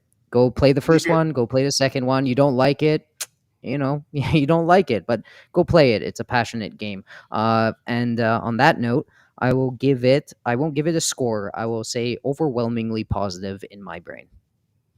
Leave your expectations at the side too, right? Just play the game and enjoy it for what, and try to experience it for what it is. That will help. Don't go in expecting something based off what definitely eye candy. Definitely something to be told with it. So overwhelmingly positive. Go check it out. I think it made me feel. Did you put a score to it, Gamzly, or was it just that you don't put a score to yours? I don't like it. Yeah, I don't like. Okay, I don't really like it. Yeah, overwhelmingly positive. For overwhelmingly, that Gamzly gives it a 9 translated. No, I'm joking. You little shit. Okay, fine. Yes, it's a 9.1. No, I'm kidding. Overwhelmingly positive. There you go. Umbra, so what are your scores at? Where are you sitting at? For me, it's an 8.5 or 85, if you will, out of 100, whatever. 8.5 out of 10. I had been reminded by Abdul in the chat that I also came to that for Starfield, because I know some people were pushing like, "Oh, go for a 9." I'm like, no, it doesn't quite deserve a 9. And I feel the same here applies to HellBlade 2. I don't quite see it as a 9. I'm not gonna say it doesn't deserve. It just doesn't feel that way for me. Is the better way to I guess express that. There are faults that I had with it, or at least I guess decisions that I didn't care for.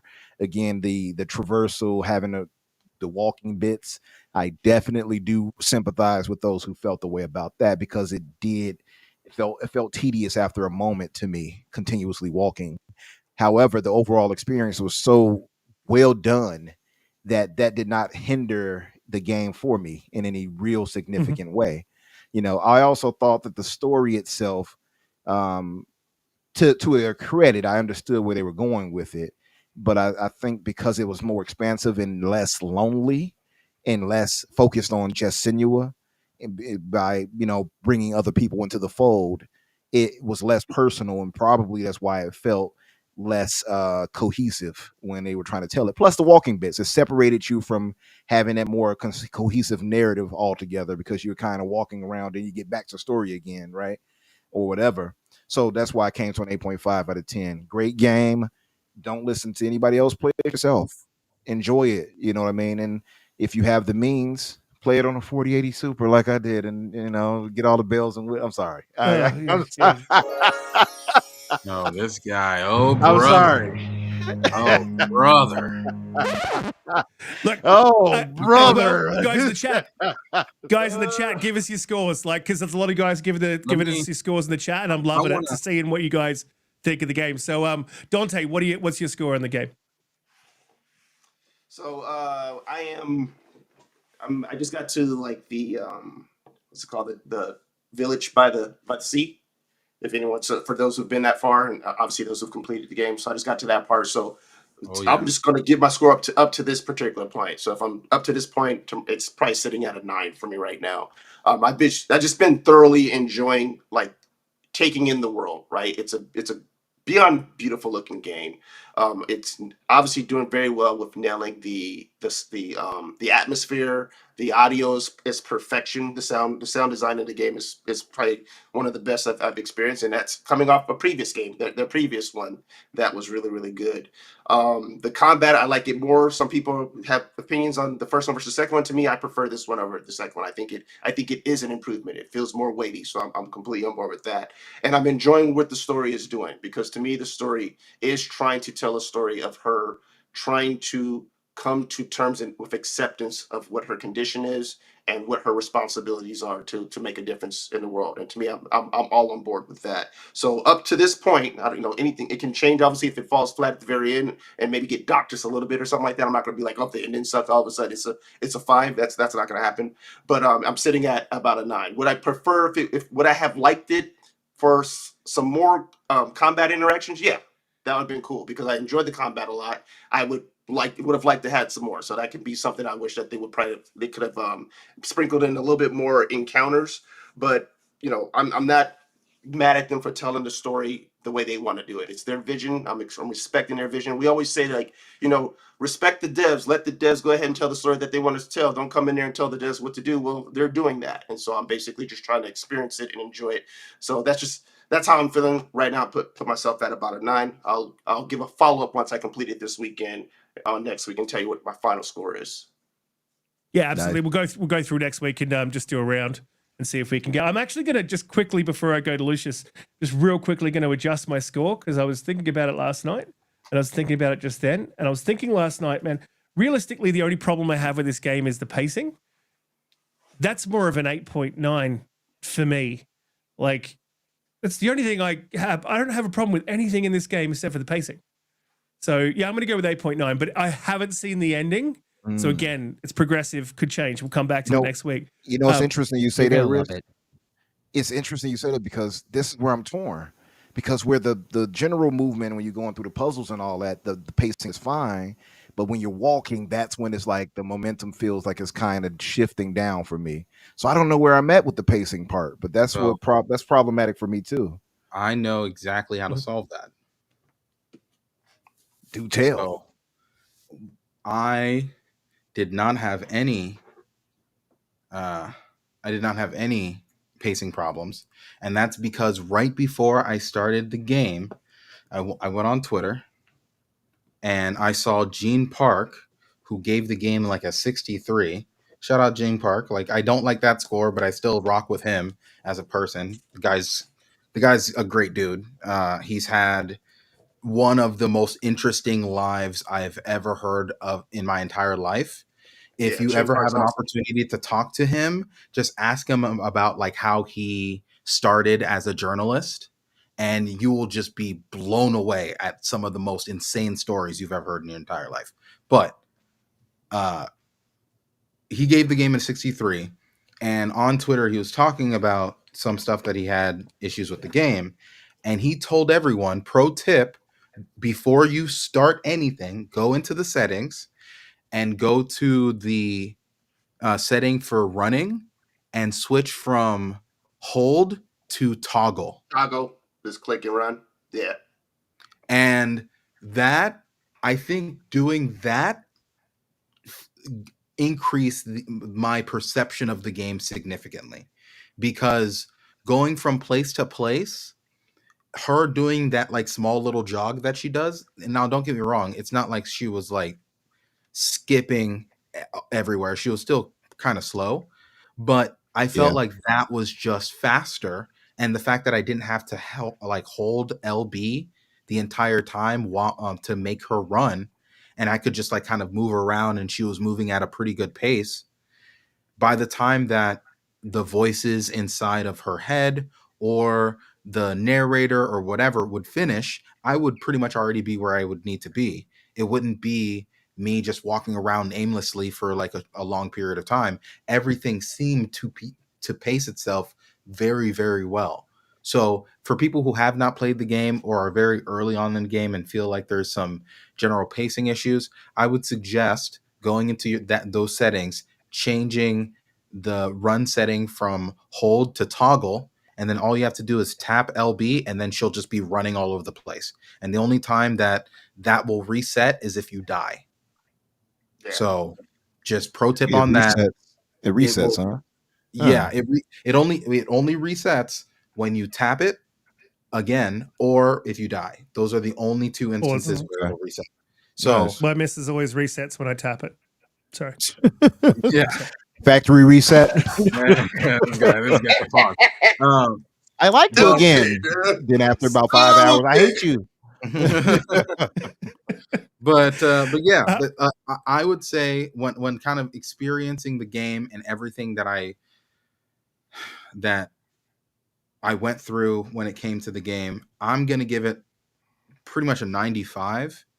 I can see its faults, but what it does well shines so bright that it really diminishes anything else that I'm seeing while I'm playing it. Yeah, I just think that it was a fantastic game. And I will be a very weird person in comparison to a lot of other people. I was not the biggest fan of the first game, but I was a huge fan of this game. So if they do come out with a part 3, I'm going to be there day one, no matter what. And I won't have super high expectations. I will simply expect this game again. Yeah, 110%. And then that's all you should expect. And I'll just quickly say to well-renowned Geohound, and I'll bring it back up on screen. Why is it now that we have a game with a ton of issues? And I do need to jump back to a super chat that was much earlier from Morty V. I haven't forgotten. So why is it now that we have a game with a ton of issues, of phrases, respect the art, and this is their vision of being pushed around? Did we forget games can be bad? What issues? HellBlade 2 was... What issues? So yeah, well, look, hang on. Let me just jump in. Let me just say I think we said that here. Like those phrases get thrown around a lot in the PlayStation community. So I think we were saying them ironically. Like this is always the phrase that we hear when there's any critiques for any PlayStation games. So, I mean, obviously we're going to throw that back at you when that happens. But yeah, I don't think the massive critiques in this, there's no massive critiques. I mean, realistically for me, like I said, the only issue I have is the pacing. Like I even think with the run, because I've always got my finger on the run button with the L stick forward, and I'm like, but like there's a little bit of a pacing issue. That for me, if that's the only problem in a game, story's good, combat's good, graphics good, performance is good.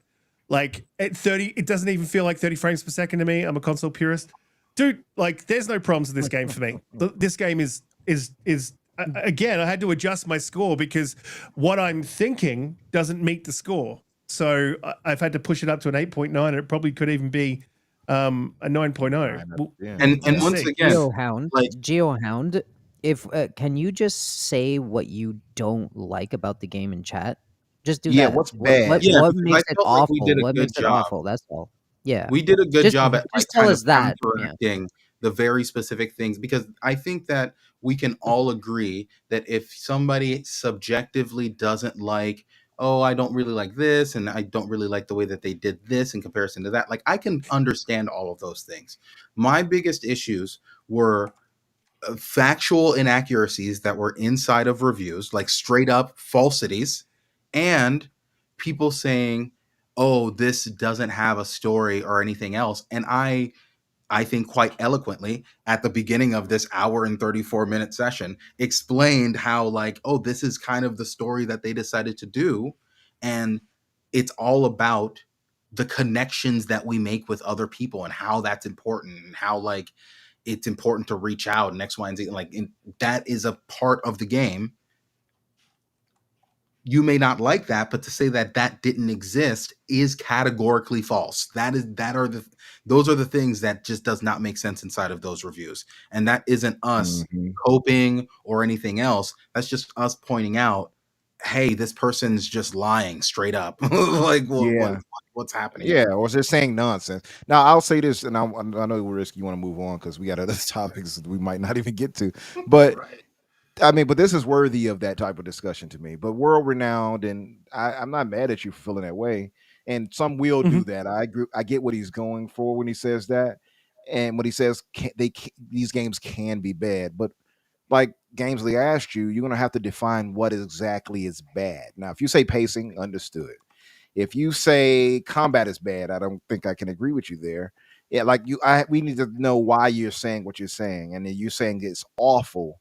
I need to know why you feel Well, that he's trying to specifically. provide some clarity right now, but Okay, again, I don't know if I properly agree with that because he says overly done post processing cutscenes, the textures and boulders, mud, cloth are out of this world. Okay, cool. So at least he admits that much.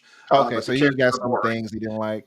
Yeah, What you characters said? more the motivation is lacking. I disagree. I mean, the motivation is specifically her coming to terms in her journey of dealing with her mental health.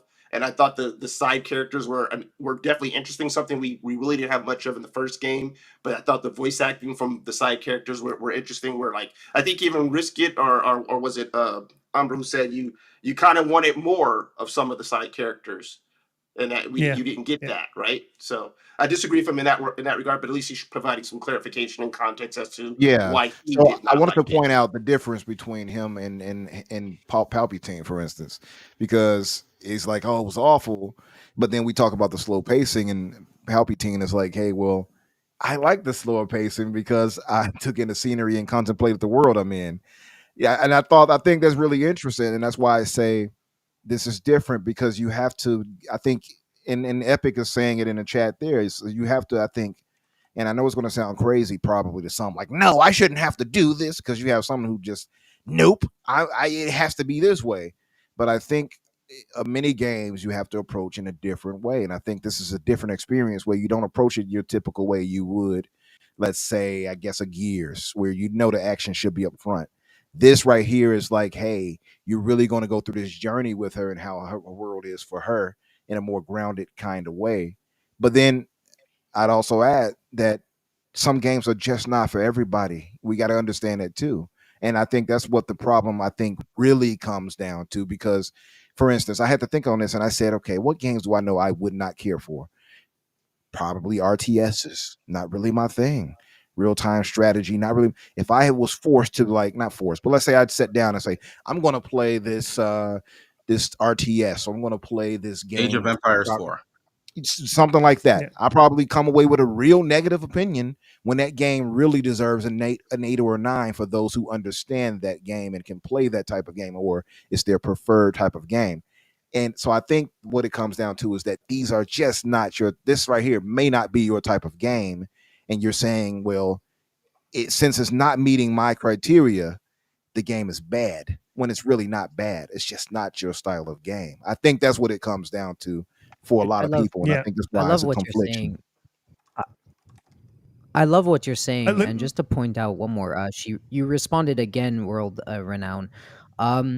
We are we're not mad or defensive. Your points can be valid. We disagree, but your points could be valid in whatever world you're in, and we're not defensive. We're just having conversation. This panel obviously loved this game, and it's not about the score. We're some of us are angry with, let's say, certain outlets not being really fair. And it's true. If you see it in everything against PlayStation 2, it's not just Xbox. That's the point here, and that's what we're bringing to the table, and we're being pretty fair here, I think. But your stuff is valid, and it's indicative of a wider problem. But I do want to move on. But I will say this: we are not saying he's saying to us that we're saying this is objectively a great part of the game, so you're lying if you say that that part's bad. No, not at all. I think we enjoyed the puzzles because they were a step up from the previous games. Didn't really enjoy the puzzles in the last game. These weren't great. I would say I think they're okay in this. I'm not saying they're like awesome. I think they're one of the weak points of the game, but they serve a better purpose than the last game. But again, if that's your opinion, that's absolutely fine. We're not saying that you're specifically lying, but a lot of us have been doing this for a really long time. We've seen the reviews for many, many different games, and you start to see patterns within some media outlets, and you ask questions when, say, for instance, a media outlet gives the previous game a 10 out of 10, and they come in on this one and they give it a 6. It's not the first time that they've done stuff like this either. So we just point this stuff out as we see it. We definitely need to move on to the next topic. Did you ever read Morty Vor. Okay, there you go. Yeah. Morty Vor, with the also known as Casual Gamer in the community, with the $5 Australian super chat, says, "This is for Umbra. Someone buy the man a coffee." Yes. Yeah, just in case he goes to sleep. I think that's in reference to, because that happens. More than likely, that's in reference to that. Shout out to my homie for the $1 due. We quickly jump into the next topic. I think we've only got time really to sort of cover one more, which is another interesting one. But before we do, please hit the like button, share us out, subscribe. If you're new here, we go live every week, Friday, 8 p.m., 8:15, 8:10, depending on how I'm feeling or who's turning up. If you're in Australia, that's 11. And if you're in the best coast of Australia, that is 8 a.m. Next topic that I want to talk about is something that dropped just before the show. And it's a little bit it's an annoying topic that's going to continue to come up and up and up and up and up and up and up. And really there's no one to blame but Xbox themselves, because they've done it to themselves. And so Doom Dark Ages is reportedly going to be this is coming by way of Nate the Hate's, reportedly going to be at the June showcase. Really exciting. That's great. Sort of a medieval setting. ID is just one of those studios that really does not miss. The people are going to get upset with this. I'm not a big fan of the Doom games. This didn't gel with me. But I can objectively look at, and I know why people love them. I can tell. I'm like, these are good games. They're just not for me. But there's something else that dropped by way of Nate the Hate, is apparently this there is a PlayStation 5 port for and it's going to be a multi-plat game.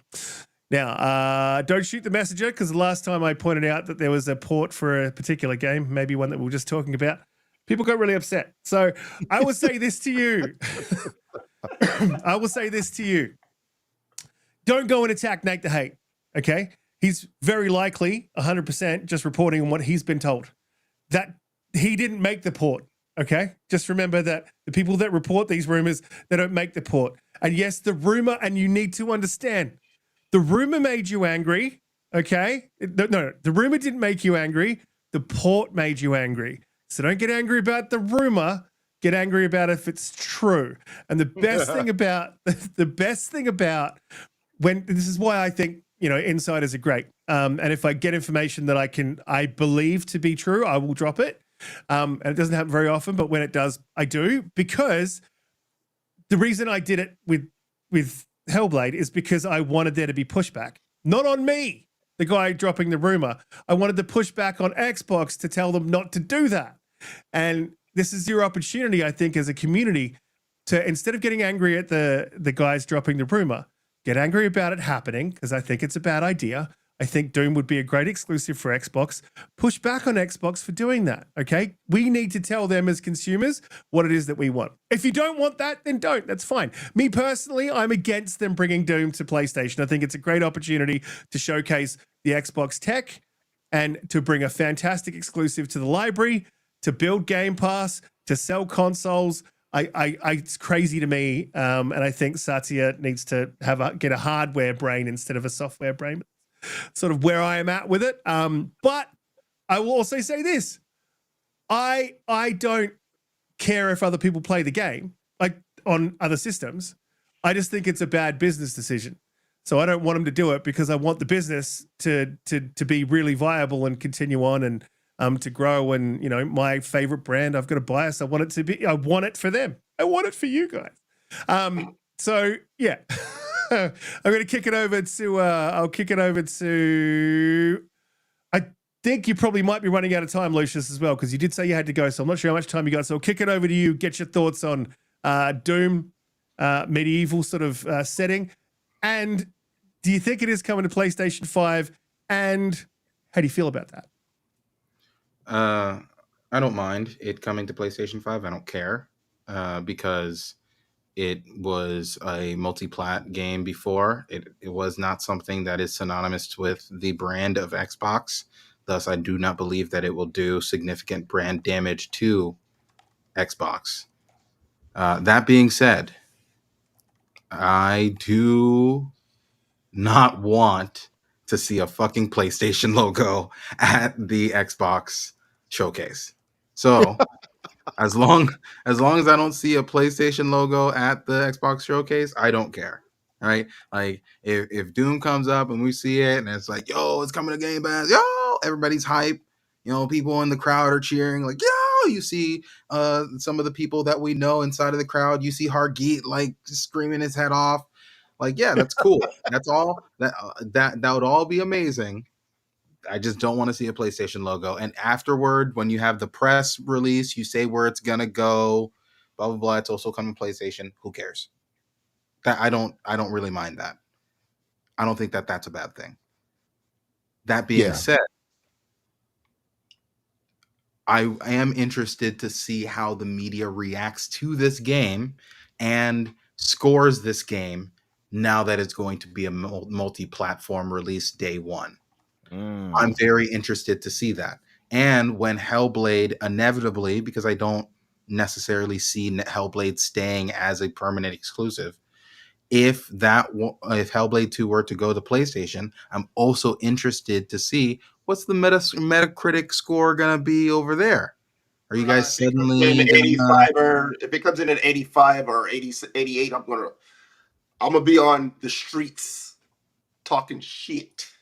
And you know, they're incentivized to do it, right? So that's my personal opinion about the situation. I think that keeping Doom multi-platform is probably a smart idea for Microsoft and Xbox. At this point, I am crying over like the idea of them sending games elsewhere.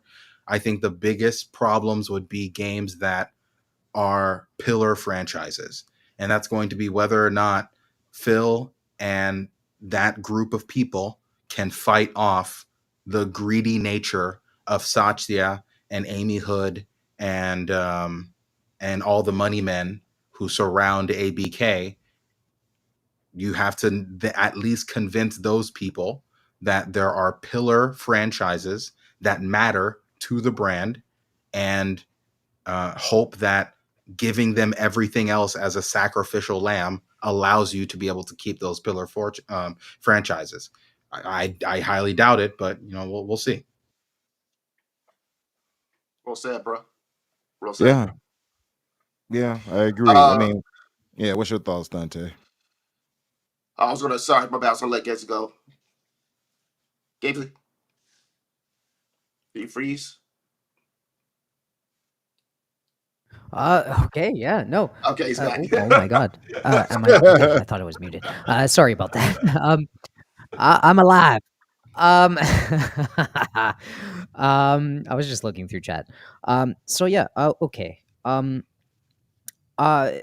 we said we don't want to see the logo on in their show, I agree. Like, as a fan, as a person rooting for a team, I don't want to see other teams' logos on my logo. I get it.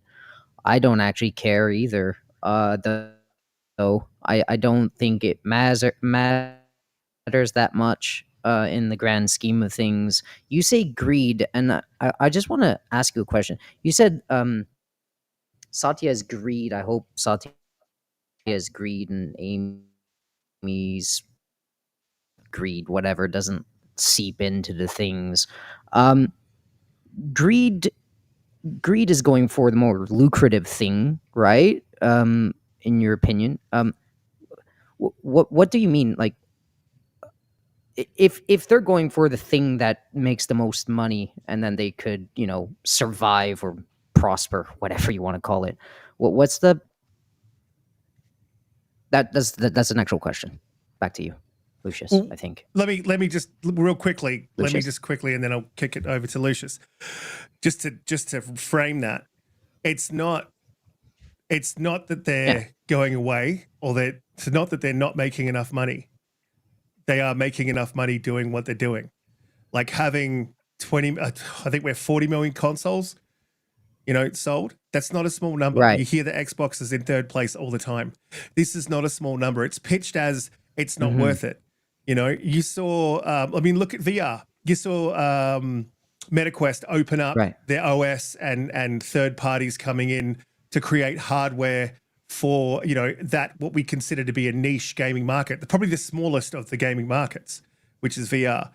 But hardware developers are still willing to come in and spend money on R&D and create VR for that niche market, right? Because there's money there. The amount of money that Xbox is making, profit, revenue, all that is not a small number. So when Lucius, and I don't want to speak for you because I'm going to kick to you in a minute, but I think when Lucius is saying greed, I think he's quite correct.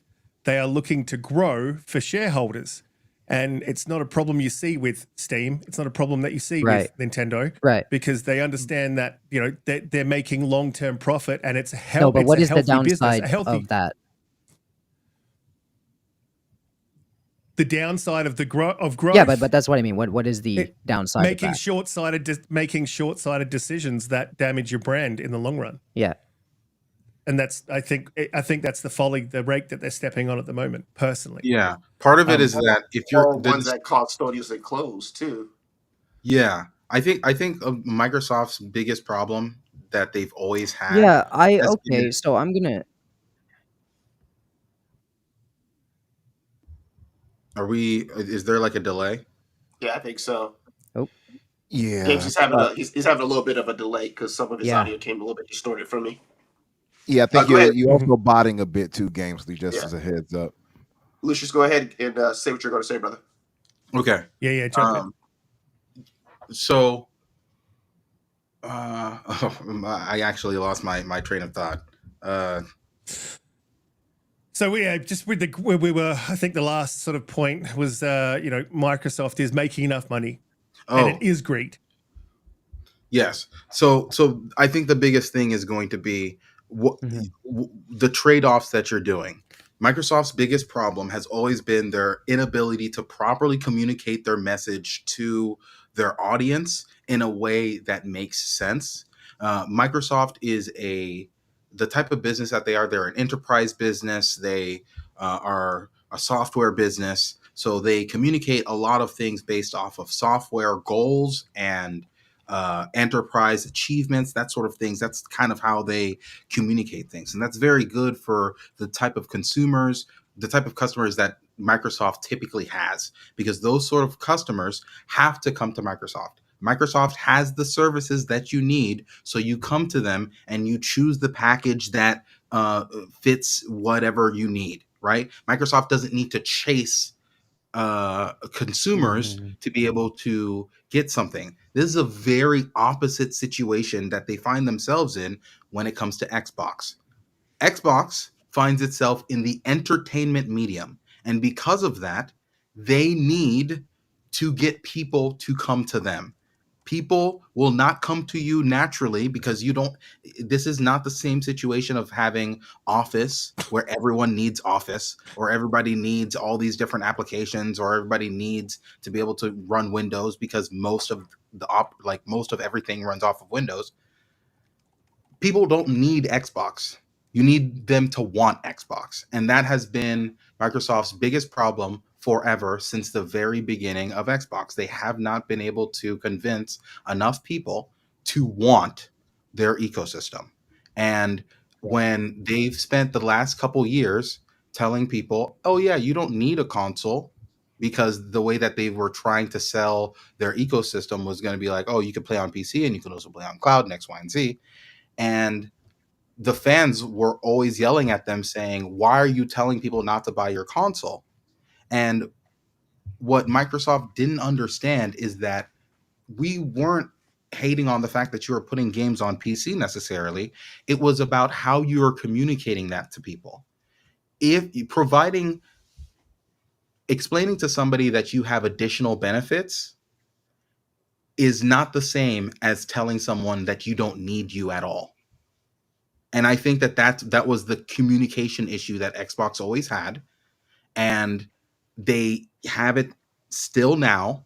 And if you're going to give your games to other people, which the games are typically the things that pull people to your ecosystem, if you are now giving those games away to other places, then what's the pull? If you don't have a pull, then why are you pushing people away?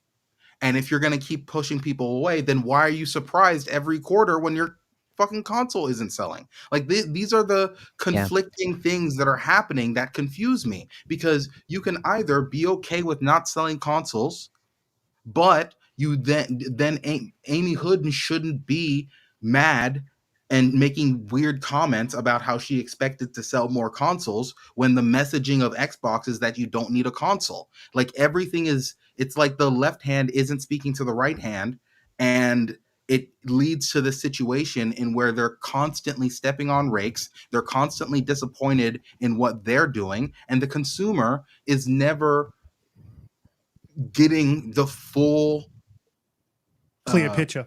Yeah, the full clear picture, because Xbox has to constantly pivot every few months, and that's kind of where all this problem comes in. So it's just I've spoken enough, but that's where you lose out, because by giving those games away, you take away from the poll, and by taking away from the poll, you now have to start addressing some of the other issues, like why are you pushing people away, X, Y, and Z. Yeah, that's Oh no, is he botting again? Yeah, he's botting a little bit. Gamzly! Yeah, Gamzly, if you jump out, jump back in. I sent you a link to your Twitter. Yeah, it should so fix the issue. That's you answered the question in spades, right? Oh, am I messing up? Yeah, you're delayed, brother. No, what's happened? Yeah, there's a I'm delay. sorry, guys. Yeah, Donte, look, I'll jump over to you and sort of get your thoughts on, like, look, Doom, I agree with a lot of what Lucius has said in regards to Doom not being a tentpole franchise for the brand. And so I can understand that, but I think it could be one of those tentpole franchises. And I think if we're sending these bigger games over, personally, I think we're not admitting defeat, but we're giving up on having any more tentpole franchises, right? Unless they're going to be new IPs. I think Doom could be one of those games. So, that's sort of my view. I do agree with Lucius. It could make sense from a business perspective to send it over there. Do you think it's damaging?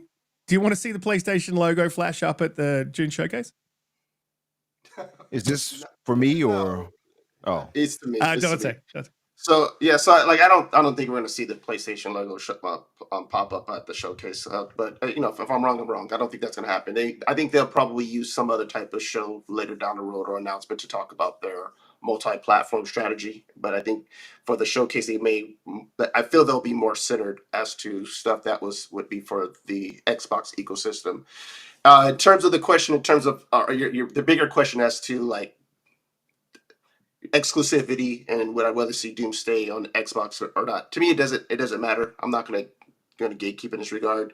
I think if Xbox was in a position where they were selling more hardware, then this wouldn't be a question, right? If they're able to get past that zeitgeist of the people who just basically go out and buy a PlayStation for their kids, and they think that's the default console. If they weren't in that position and they were in a healthy spot where, let's say, they were either right, like close to being neck to neck, or right underneath Sony, then this wouldn't be a question. They would be 100% trying to get more people into the Xbox ecosystem by keeping large games like Doom and stuff on the Xbox side.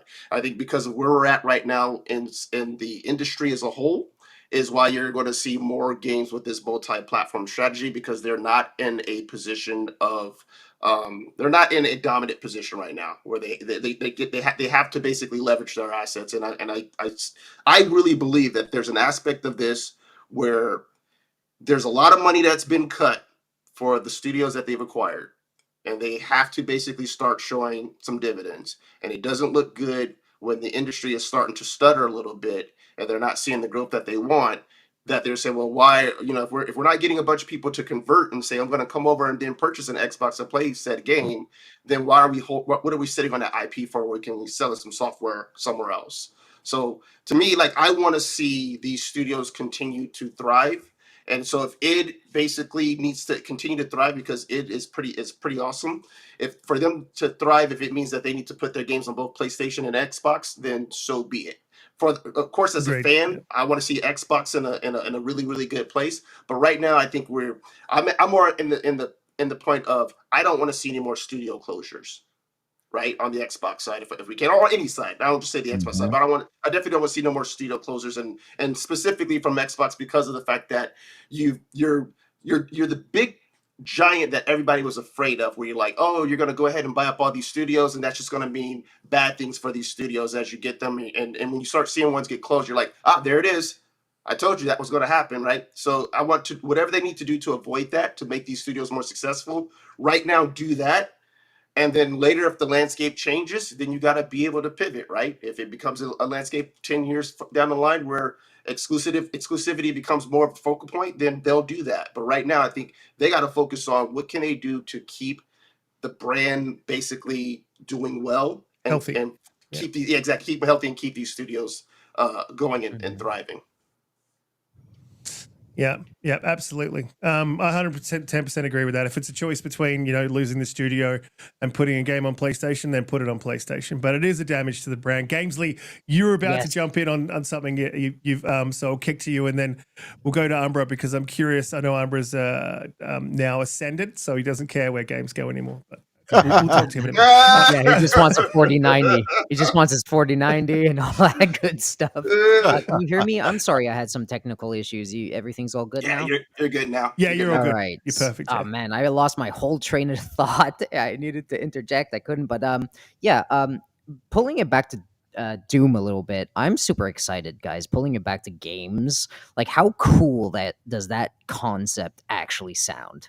Like, real cool. Like, oh man, sounds good. I'm ready for Doom, and wherever it goes, I'm always going to be a Game Pass or Xbox kind of ecosystem type of guy. I was always that guy. I love the feel of their controller. So, listeners, if you haven't caught on, I'm a disabled gamer. I have different appendages and hands as everybody else. And the reason why I don't really game on PlayStation that much is not because I hate them or whatever. They have the best exclusives or do not have the best exclusives. I don't play there because the controller's not for me. And Xbox is just the way I claw grip the controller is important to me, and it feels good, and I've adapted to it. So it's just my area. PC, Xbox, Switch feels good to me too. So I'm a Nintendo guy as well. Yeah, Doom looks incredible. I don't really care where the logo is. I think the pendulum swinging in the industry right now is due to a very heavy economic imbalance. And I think a lot of industries are pivoting and shifting. And I do believe that history repeats itself. Gaming is a young industry, and Microsoft has their foot in the door and will always have the foot in the door. They're not going to step out of it. They see that services are a way to go. And how do you grab people into your ecosystem? Well, I mean, the correction is here. I mean, look at all the things that are about to line up for them. They have Call of Duty. They got all these games that you're going to want to play. Like, when all this controversy started to start, people are like, oh my God, they're going to leave the Xbox hardware, blah, blah, blah. They're dead. I mean, just give them time to breathe. Their games are going to do the talking. Oh my God, we're right there. And it's just like, well, guys, for the same reason you just explained to me, oh my God, the games are going to be there. They're just about to land. They're for that same exact reason that you think they're going to sell boxes. is the exact same reason that people will go to their ecosystem. Why? Because the pendulum has been swinging the whole industry. That means Square Enix. Look at what Square Enix just said, right? We want to make more money. We want to be everywhere. Okay. Then you look at Capcom. They're already everywhere. Then you look at all the other major third-party people saying, we want to make more money. We want to be everywhere. That means Xbox, guys. That's something they didn't have. And they're just about to launch all those games that we all touted on top of the rooftops, that if it's good, it's going to sell boxes. Well, the field of play is leveled now. Square's coming to your box, right? You got the Capcom games, you got the Japanese games, you got all these games. Call of Duty is going to be associated with you for this year. It's going to be associated with Game Pass, which is powerhouse, probably 70% of people, right? All these things are lining up at such a time that people have less money, right? They don't want to pay $89 a game, even though our little Twitter handles, our little Twitter sphere of 20,000 people or 2 million people on IGN speaking in circles. That's not the whole picture. Xbox is in a prime spot to take that monopoly over services. And that's where they're going to grow. And they're going to be everywhere. And when they grow there, because that's what the important part is, they grow there. They're selling on other parties, right? Call of Duty's selling, whatever. Doom goes over there, sells very well. While all this is happening, it's like they're taking that brand identity with them. They're growing higher and higher. You know, that crossplay is deadly for PlayStation. That's why they never wanted to go in there. So they're gonna grow, guys. I'm not scared. I'm excited more than I've ever been for that. For Xbox anyway. Yeah, we keep losing the plot, the games, and Doom's going to land. It's going to be amazing. People are going to start realizing, oh my God, I could play Doom on a Game Pass. Oh my God, Square Enix is also on Xbox. I could play my Square Enix games. And when everybody's consistent, which they're about to hit consistency, Xbox is going to be really appealing with that service. So that's how they grow. But anyways, I've had enough about that. Doom is amazing. I want to play Doom. Let's play Doom. Yeah, well, look, 110%, and that's also part of my doom and gloom. And I know I've doomed and gloomed a lot, so I'm really positive about what's coming for Xbox. And look, you know, great friend of the show, Colt Eastwood's heading over to London for some particular reason. There's only 3 studios in London that are for Xbox, so I'm really interested. I'm like, he hasn't. I've asked, but he won't tell me. Name them, Riskit. He won't tell me. He said, yeah. I mean, he's not going to tell us who it is, but he did. He says it's. I don't think it's nothing completely groundbreaking. So it'll be all right. We got Rare. Who else do we have? You have is Ninja Theory? Playground. I think Ninja Theory. Nope. Yeah, Ninja Theory's there. Ninja Theory's there. Yeah. Playground and Turn 10. Playground. That's right. Ninja Theory is in Iceland, isn't it? Isn't it? I'm pretty sure. It's in like one of those weird. I could be wrong. No, anyway, okay, so it could be really interesting. I'm sort of, but my point is that there's a lot of games coming. There's a lot of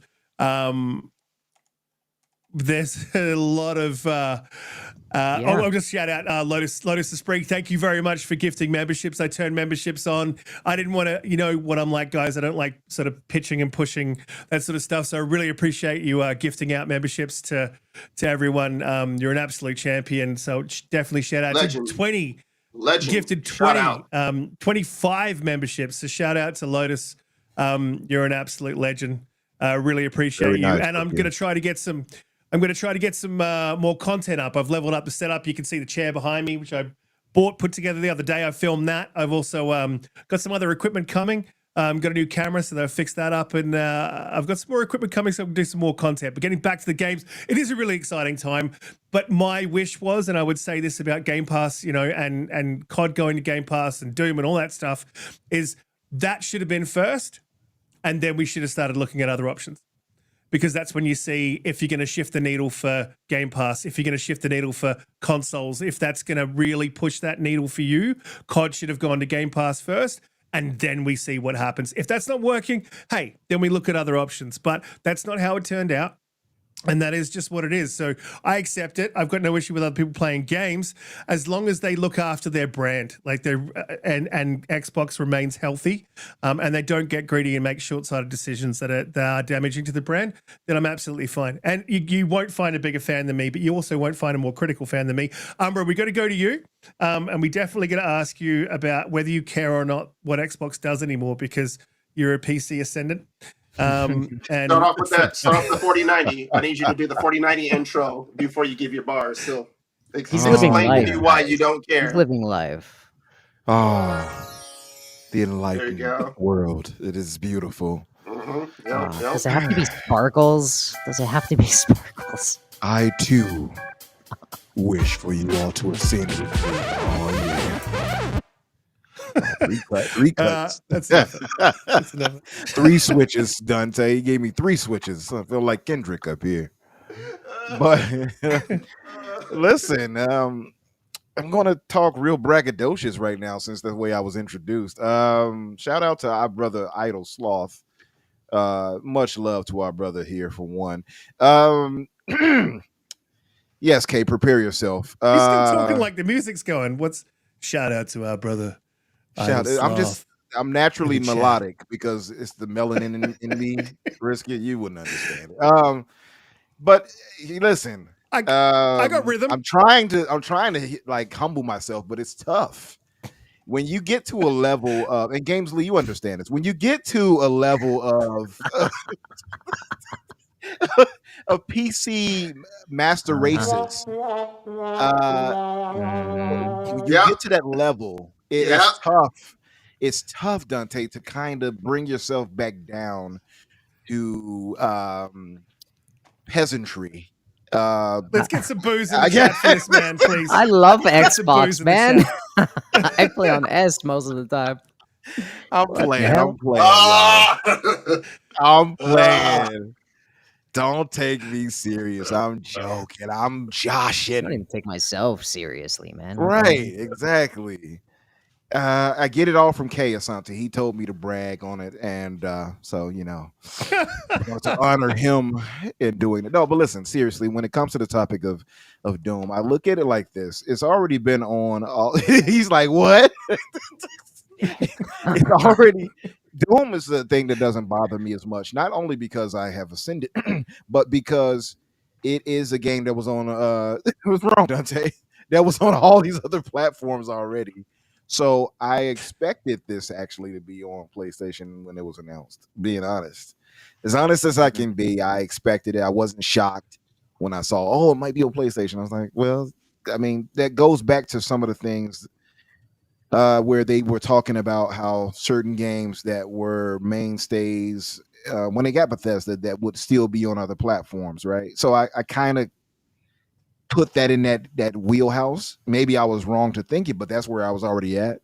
So it doesn't really bother me. But then you get to the point where you look at it and you say, okay, how does Xbox pull themselves out of this kind of trap they set themselves in, where now they can't really push console sales, and this doesn't help that. That's the problem I would have for this. Now they want to look for maximum profits, and that's why I understood what Gamzly was talking about. Versus what Lucius was talking about. I get that perspective. They want to capitalize on the sales of this, and it's going to sell well. So love franchise, and you want to get it in as many hands as you can. I understand that 100%. But then again, it comes back to the thought of, do exclusives matter? And I believe they do, much like you, Risk. And when Xbox is in that lane where they're turning and shifting even more so than they did before by going PC day and date to an almost everybody gets to have it type attitude. You know what I mean? And it doesn't behoove them as far as console sales go. You know what I mean? Exactly. It doesn't behoove them. But it pushes it might push the software. They'll have that, but they just won't have the console sales. So they're putting themselves in a bit of a hole, possibly. But maybe this is by design. Maybe this is what they want to do as far as that goes. Maybe they don't care as much on console sales. I mean, that's the message they've been sending us, right? That software sales matter more. And maybe that's a winning strategy for them, especially when you look at and consider the after effects of a lot of these multiplayer games. We look at Call of Duty, it's going to sell a ton. That's why I had a problem believing that it might go to Game Pass, because I'm like, are they going to put that in there? Because that's a lot of money to lose out on up front. But then they make a ton after the fact in microtransactions, and they're going to make a ton after the fact still in microtransactions when this game hits Game Pass. I still believe they're going to raise the price of Game Pass, however, at some point because of it. But as long as it's not ridiculous, then I'm still on board, right? And as long as they keep day and date, that's the biggest point for me. I'm all on board. But so I'm not even upset by this. Riskit has it right. It's not just because I have get the sprinkles ready. Ascended. Yes. But it's also, just being logical. I see where they're going with it. I at first disagreed with it vehemently before, I ascended, but now it's kind of like I get it. And I'm not saying that anybody should be fine with it either. I get it, but it's going to be something that you all are going to have to deal with at a point, because this is going to keep happening. This is not the only game that's going to happen to. We had the whole talk about the 4 games before, and people were convincing themselves, oh, it'll just be these 4. It will not be just those 4. Let's just get that out of our heads. And once you get past that thought and just get to enjoying the games, like Gamzly was pointing out, you'll be fine. Just get past that point, because now it's not even a thing to them, and they don't care. You know what I mean? So don't put yourself in a situation where you have to care more than they do about exclusivity. Just enjoy the games. That's it.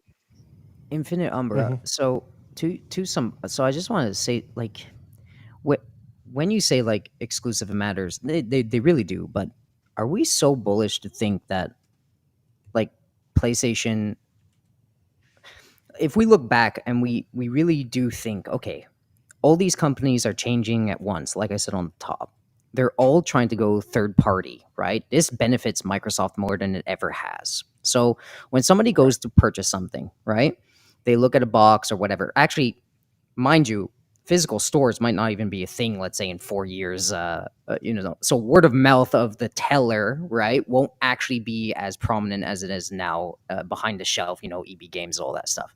So when you go make a purchase, you look at the thing and you're like, oh my God, so a Series S, okay. Can it play, I don't know, Final Fantasy? Before it was no, right? Can it play Monster Hunter? Before it was maybe, right? When you said, can it play, I don't know, XYZ? No. More and more that gap closes. And then you add the fact that it's like, does it play Call of Duty? Yes. Does it play Final Fantasy? Yes. Does it play all this? Yes. Okay. The in Game Pass, Call of Duty? Holy crap. Right? And then you look over to the PlayStation side and you say, well, does it play Call of Duty? Yeah. Does it play Square Enix? Yeah. Does it play God of War? Yeah. Okay. Is it in Game Pass? No. Okay. At one point, are we so bullish to think that that won't matter at some point, where the other side will have like all these cultural hits plus the other third-party stuff, right? That you love, Final Fantasies, all that stuff. Well, look, are we? I already know I know we're about to go with that, Risk, but I know I got to answer for him.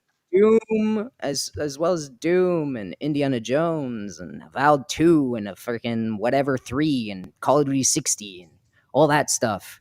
Does You're this 100% not right. say, an opinion, to go buy a box, even if it's a secondary box, like a Series, SS, right? Does it not entice the buyer to be like, yeah, I'll freaking pick this up for probably sure? Not a good naming convention. SS. I think that would be very no, SS is very bad. But you know what I mean. But I know what you mean. And this is a beautiful thing, right? Does it not at some point realistically? Does it not realistically start to weigh on the consumer a little bit, to be like, well, these things that my friends are playing, like that, it's a large amount, by the way, that play Call of Duty and maybe a Spider-Man. You need a streak, but man. I mean, there's a beautiful thing. I just want to throw this out there really quick. There's a beautiful thing in what you're saying, and where next gen for Xbox solves a lot of what you just said. The problem is are people going to get on board? Because now remind you and all those in the audience, and Riskit knows, because I thought that's where you were going, Risk. We're hearing talks, of course, of Steam, and you keep hearing it more and more. Now, Jazz came out himself like Steam is 100%. We had already been talking about this for months already. Have we not, Risk? Now, we had already known the detail. So we're going to get all those. It's 100% confirmed. Yeah. So third party won't be an issue for Xbox once that happens. Right? You see what I mean? But what about the not just the ecosystem, because Xbox to me has the best ecosystem by far. But what about those friends who have their games over there versus over here? Third party is solved immediately. What about first party? Now that's still the problem for first party. Yeah, but goes day and date as well to PC. Well, think about it for a second. First off, the competition, right, is actually dripping into the PC market slowly. Absolutely. Right now, if you look at this year, all right? Look at this year and confidently tell me that if, let's say, Indiana Jones, right? Let's say Indiana Jones, Call of Duty's out, all this stuff's out, all in Game Pass. They get about 80s, HellBlade, whatever. And then you look at and then you look over and you see the other side. What did they have? Helldivers, right? Which I could play. And also, what is it? Final Fantasy and Ronin or whatever.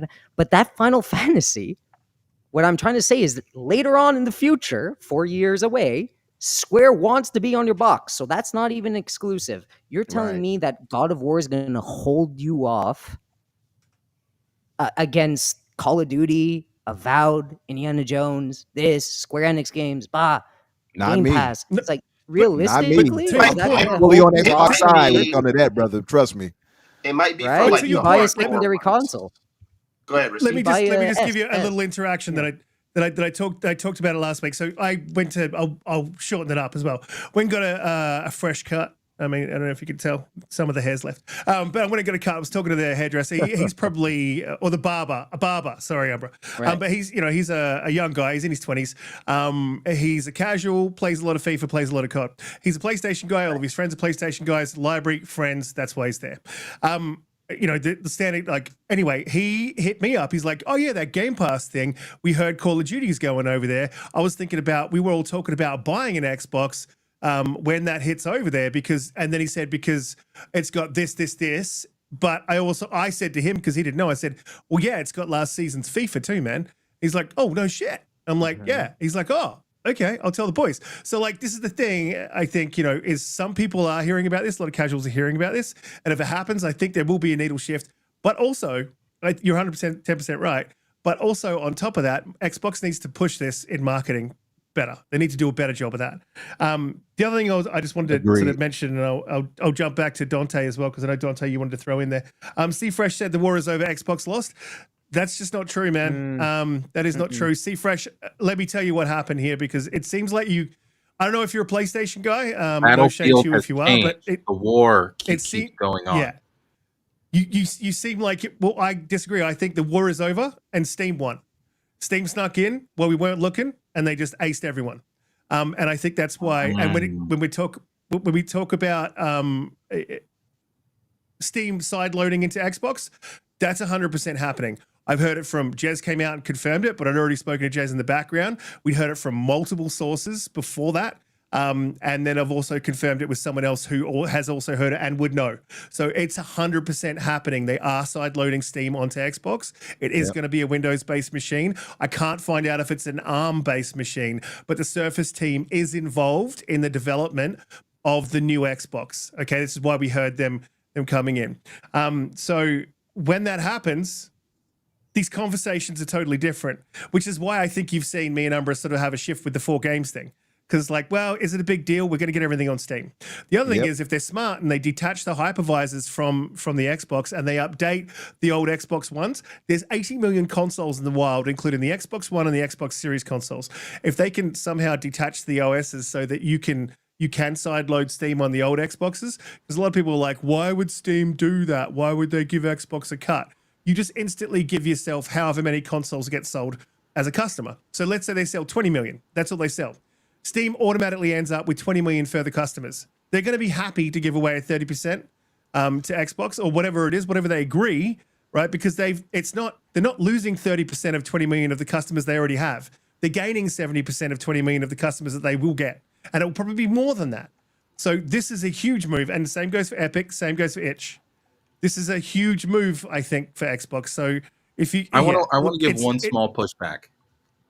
The small pushback that I would give is the way that the hypervisor currently works on the hardware. It already, in some capacities, is decoupled from the hardware itself. It doesn't necessarily need that hardware to exist. So that kind of already exists. There needs to be a lot of additional work to make a bunch of other stuff happen. But that part of it that you're saying, that kind of already exists. The biggest issue is potentially giving the Xbox One access to Steam. You would be able to do that technically. Would those people have a good experience taking into consideration that the CPU is based off of a Jaguar architecture that was built in 2009 and sold to Xbox in 2011 and then sold to everybody else in 2013? Like, does that really make sense to let that person gain access to PC ports which are not optimized?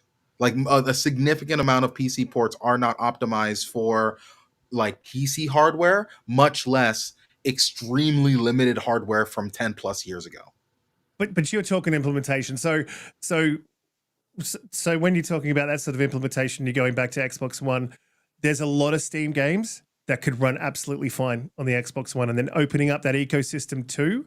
Those players would just be absolutely would be huge. Yeah, they are not. They can run, but the question is, are you going to have a bunch of random issues? Are you going to have crashes? Are you going to? They are, and I think that the Xbox Series S and X are the baseline that you would really want to be able to do something like this, because on a CPU standpoint, it's not about the GPU.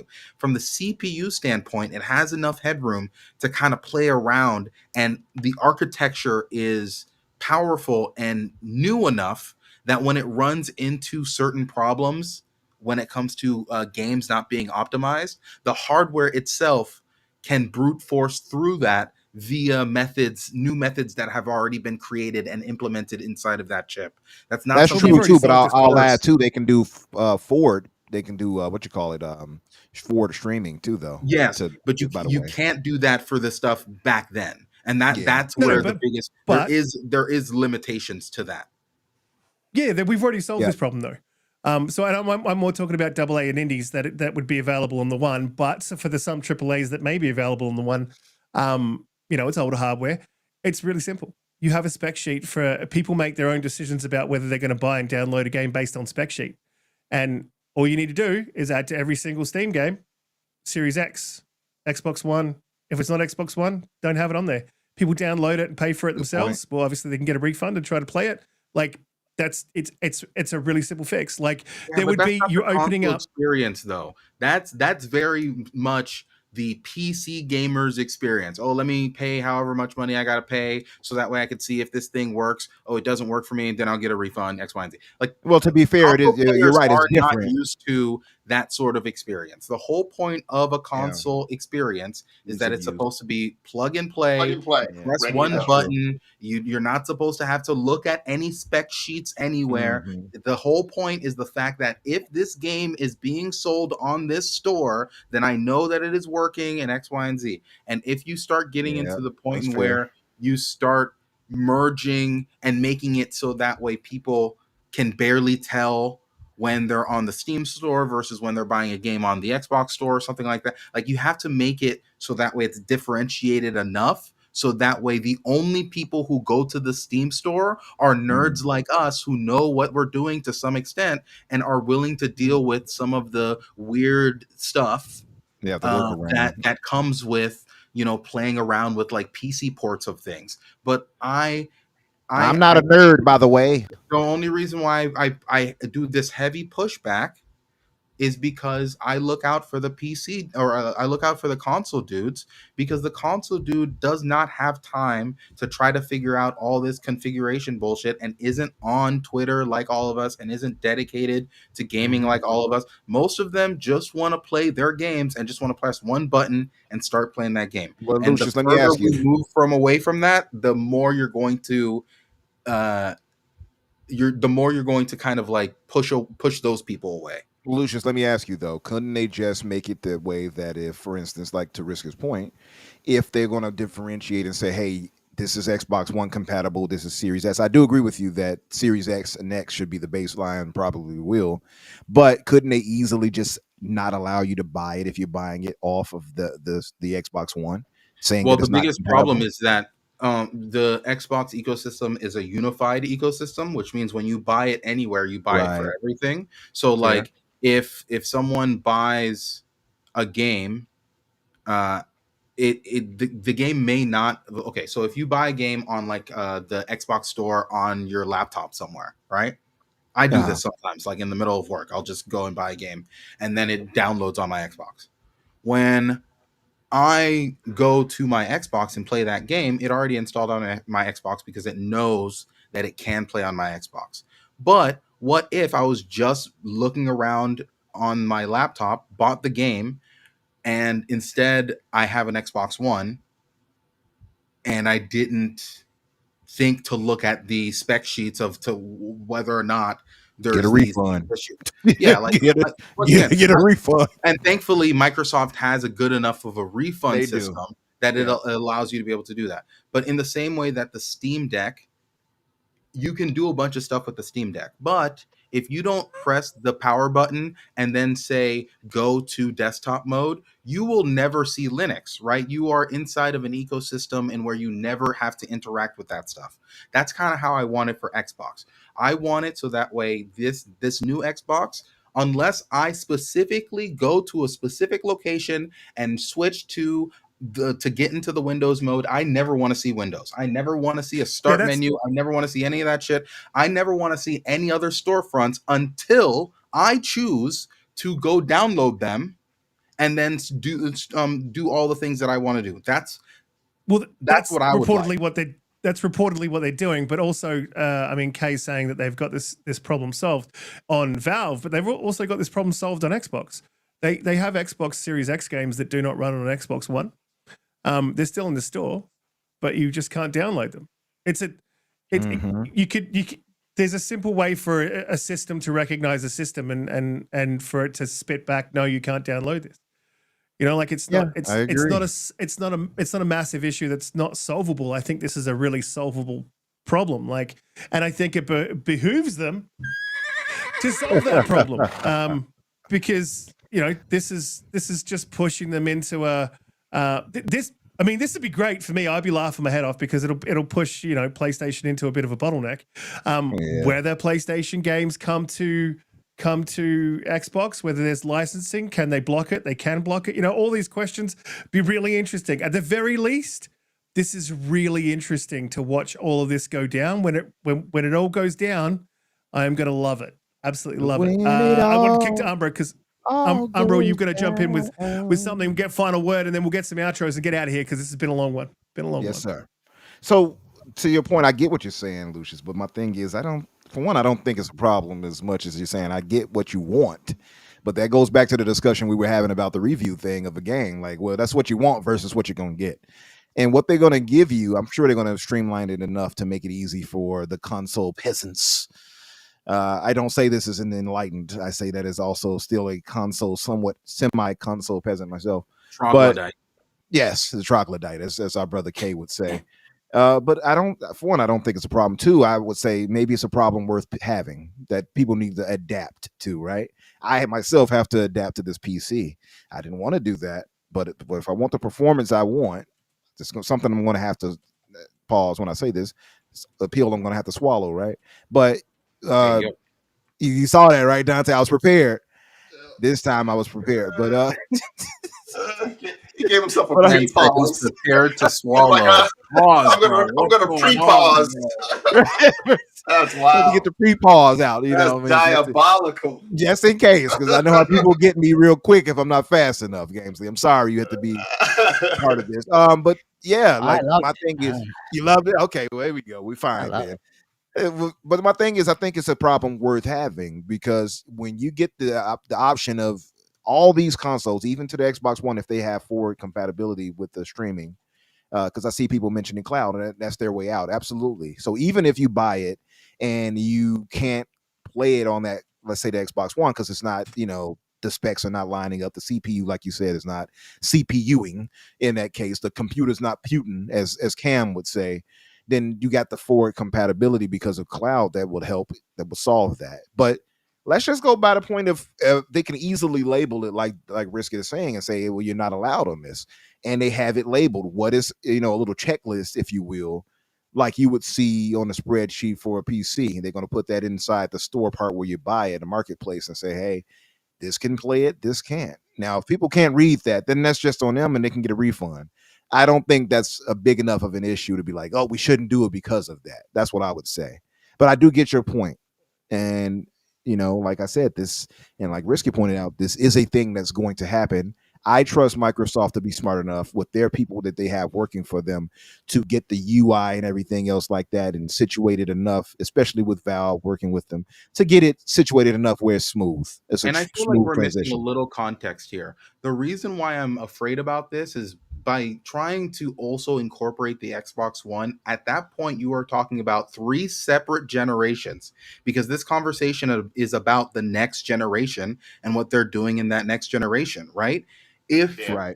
So you're trying to be in a place where you're trying to serve 3 generations of customers, which if this person still has an Xbox One in 2026, they're never going to get a new console, right? That person is never going to, nothing is going to make, specifically 2026, because by that time GTA 6 will have been out, and GTA 6 will be the great mover, right? It will it will be the great equalizer, where it will force a lot of those casual people to be able to move over. So that's how I'm thinking. I'm thinking about you're Lucius, really trying to support 20 plus years of hardware based off of this store. It just doesn't. I'm not saying that they're doing that.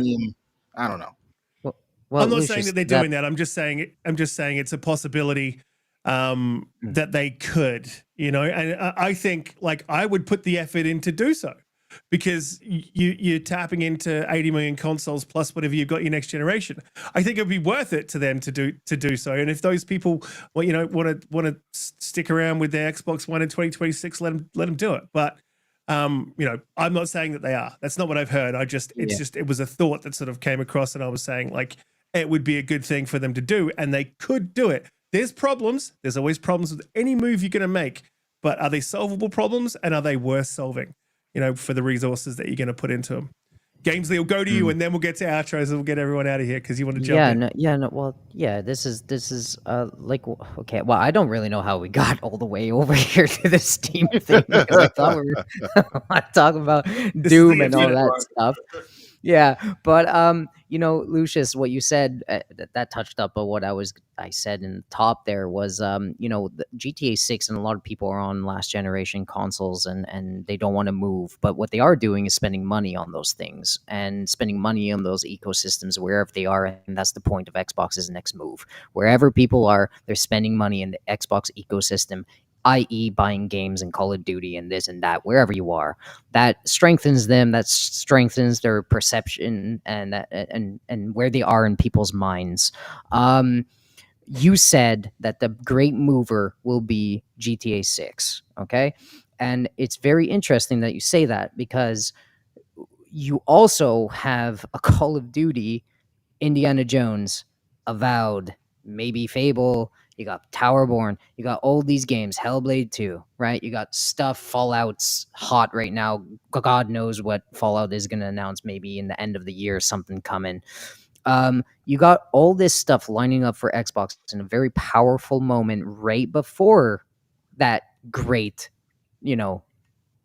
game that's going to suck everybody into next gen. And all of this is conveniently in Xbox Game Pass.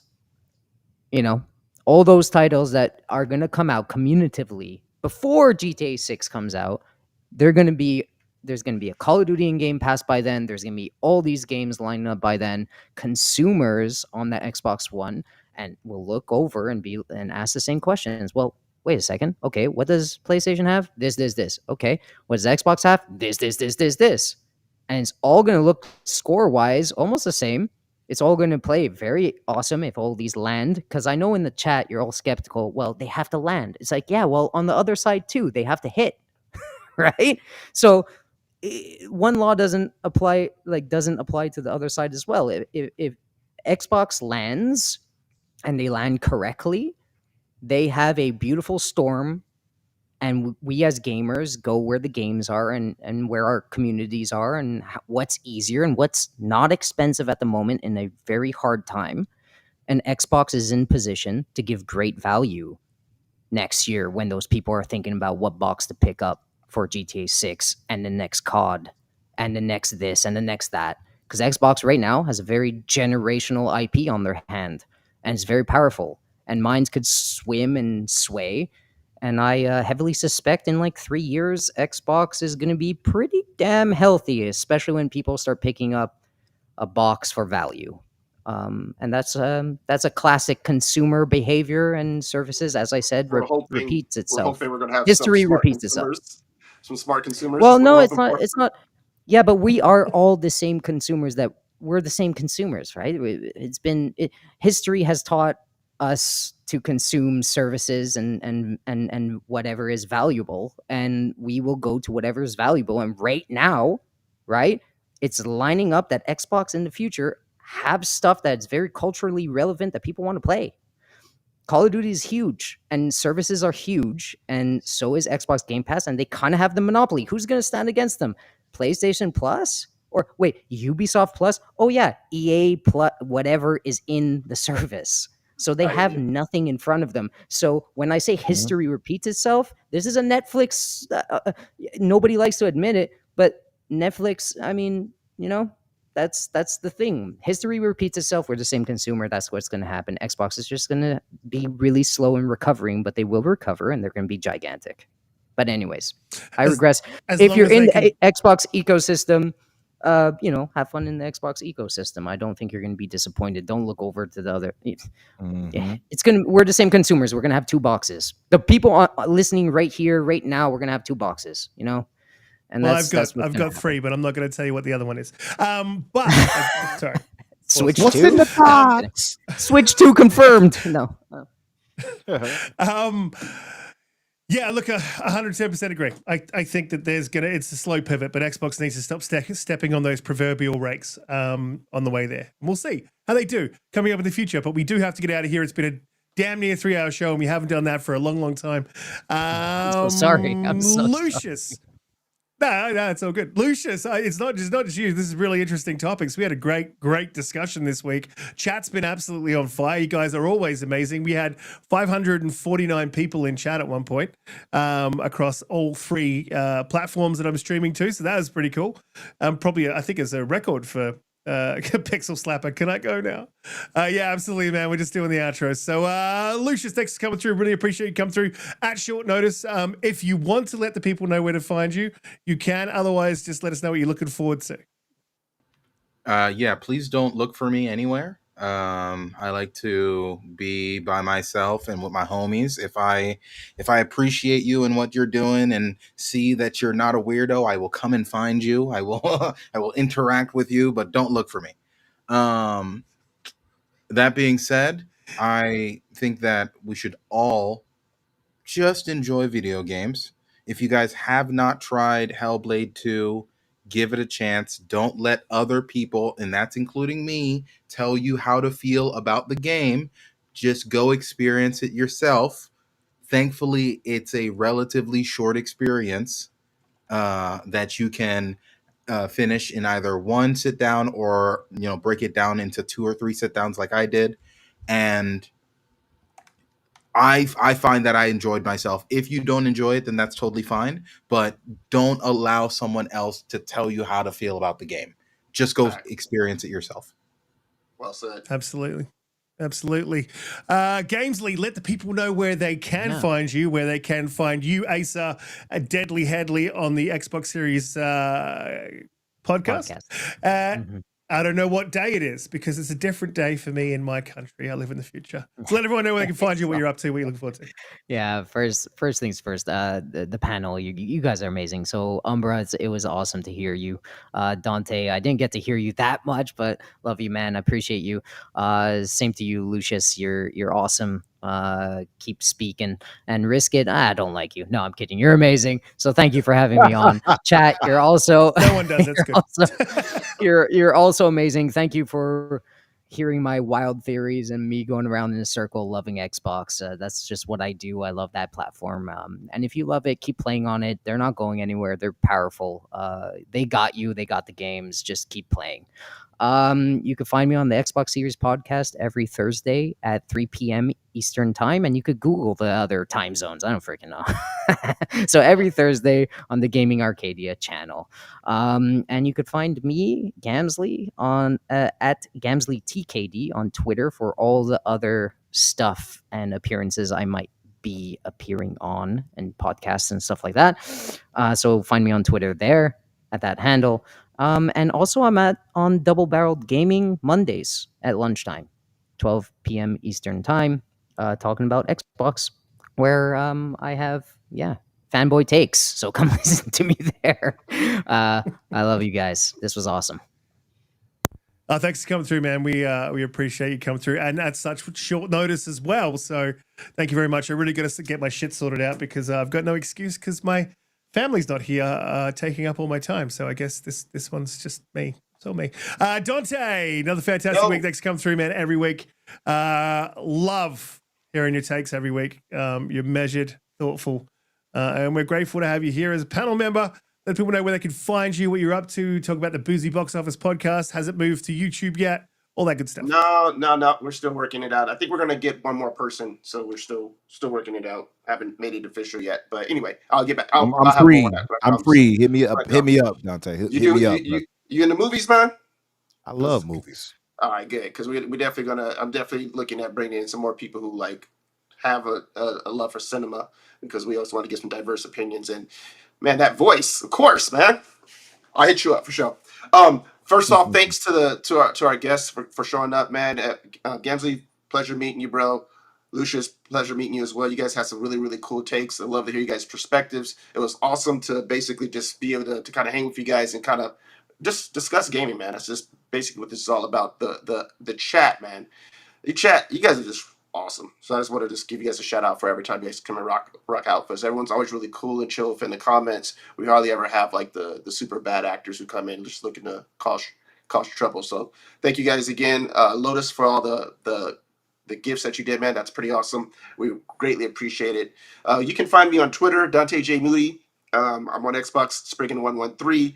And I'll get back to you guys later whenever I figure out what I'm doing with the Boozy Box Office podcast. That's my film critique podcast, but we do it for themes. So I'll get back to you guys later on that one. But have a good weekend, everybody. I'm going to finish playing some HellBlade and get this bad boy wrapped up for the weekend and have some more spoiler talk maybe next week.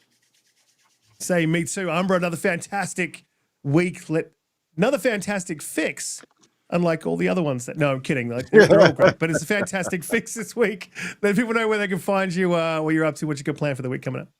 Yes. From one, thank you all for being here with us. We appreciate you guys. You could be anywhere else in the world, but you're here with us. We appreciate it. Gamzly, man, pleasure meeting you. I've seen you on a few podcasts, including Booms, like you said. I've enjoyed hearing your takes and even more so here when you're conversing with us. So it was a pleasure to meet you. Definitely would love to bring you to the fix one day, hopefully soon. Yeah, man, definitely a pleasure to meet you. Of course. Sorry, I'm going to cut you. By the way, Xbox had that controller for like the the cool adaptive controller. We gotta talk about that at some point. No I have some doubt. takes on that, but I didn't want to plug that in here. Go ahead. Yeah, no doubt. Definitely. I mean, we can have that discussion too.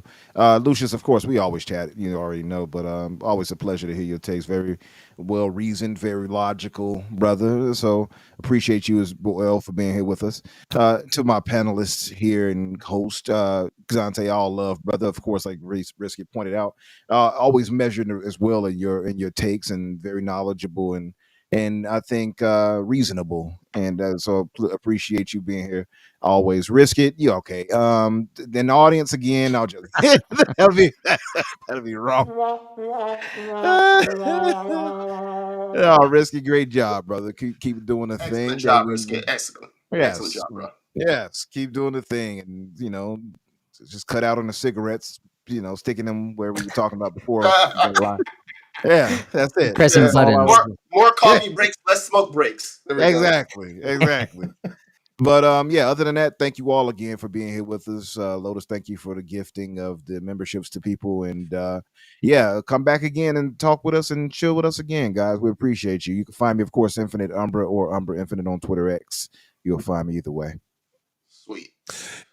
You guys Absolutely. are the best. Yeah, look, man, all you guys in the panel was a great conversation today. It's why I went for so long. Guys in the chat are absolutely amazing. Special shout out to Lotus. Really appreciate the membership gifts. I decided to turn them on, made up some little emojis, had a bit of fun with it. I definitely want to put some more content in because I just feel like I didn't want to turn memberships on for just the podcast. I wanted to provide some more content. And now I feel like I'm in a position where I can. So I'm working on, I've got a script that's a monster script. I've got a chair build. I've got a whole bunch of stuff I'm planning. And hopefully I can get it out soon. Thank you guys in the chat. If you want to find any one of these guys on the panel, except for Lucius, do not look for him. You can find him down below in the description. So just click on those and it will take you straight to their to all their links. Guys, you've been absolutely amazing. Thank you very, very much. We'll see you next week. Peace.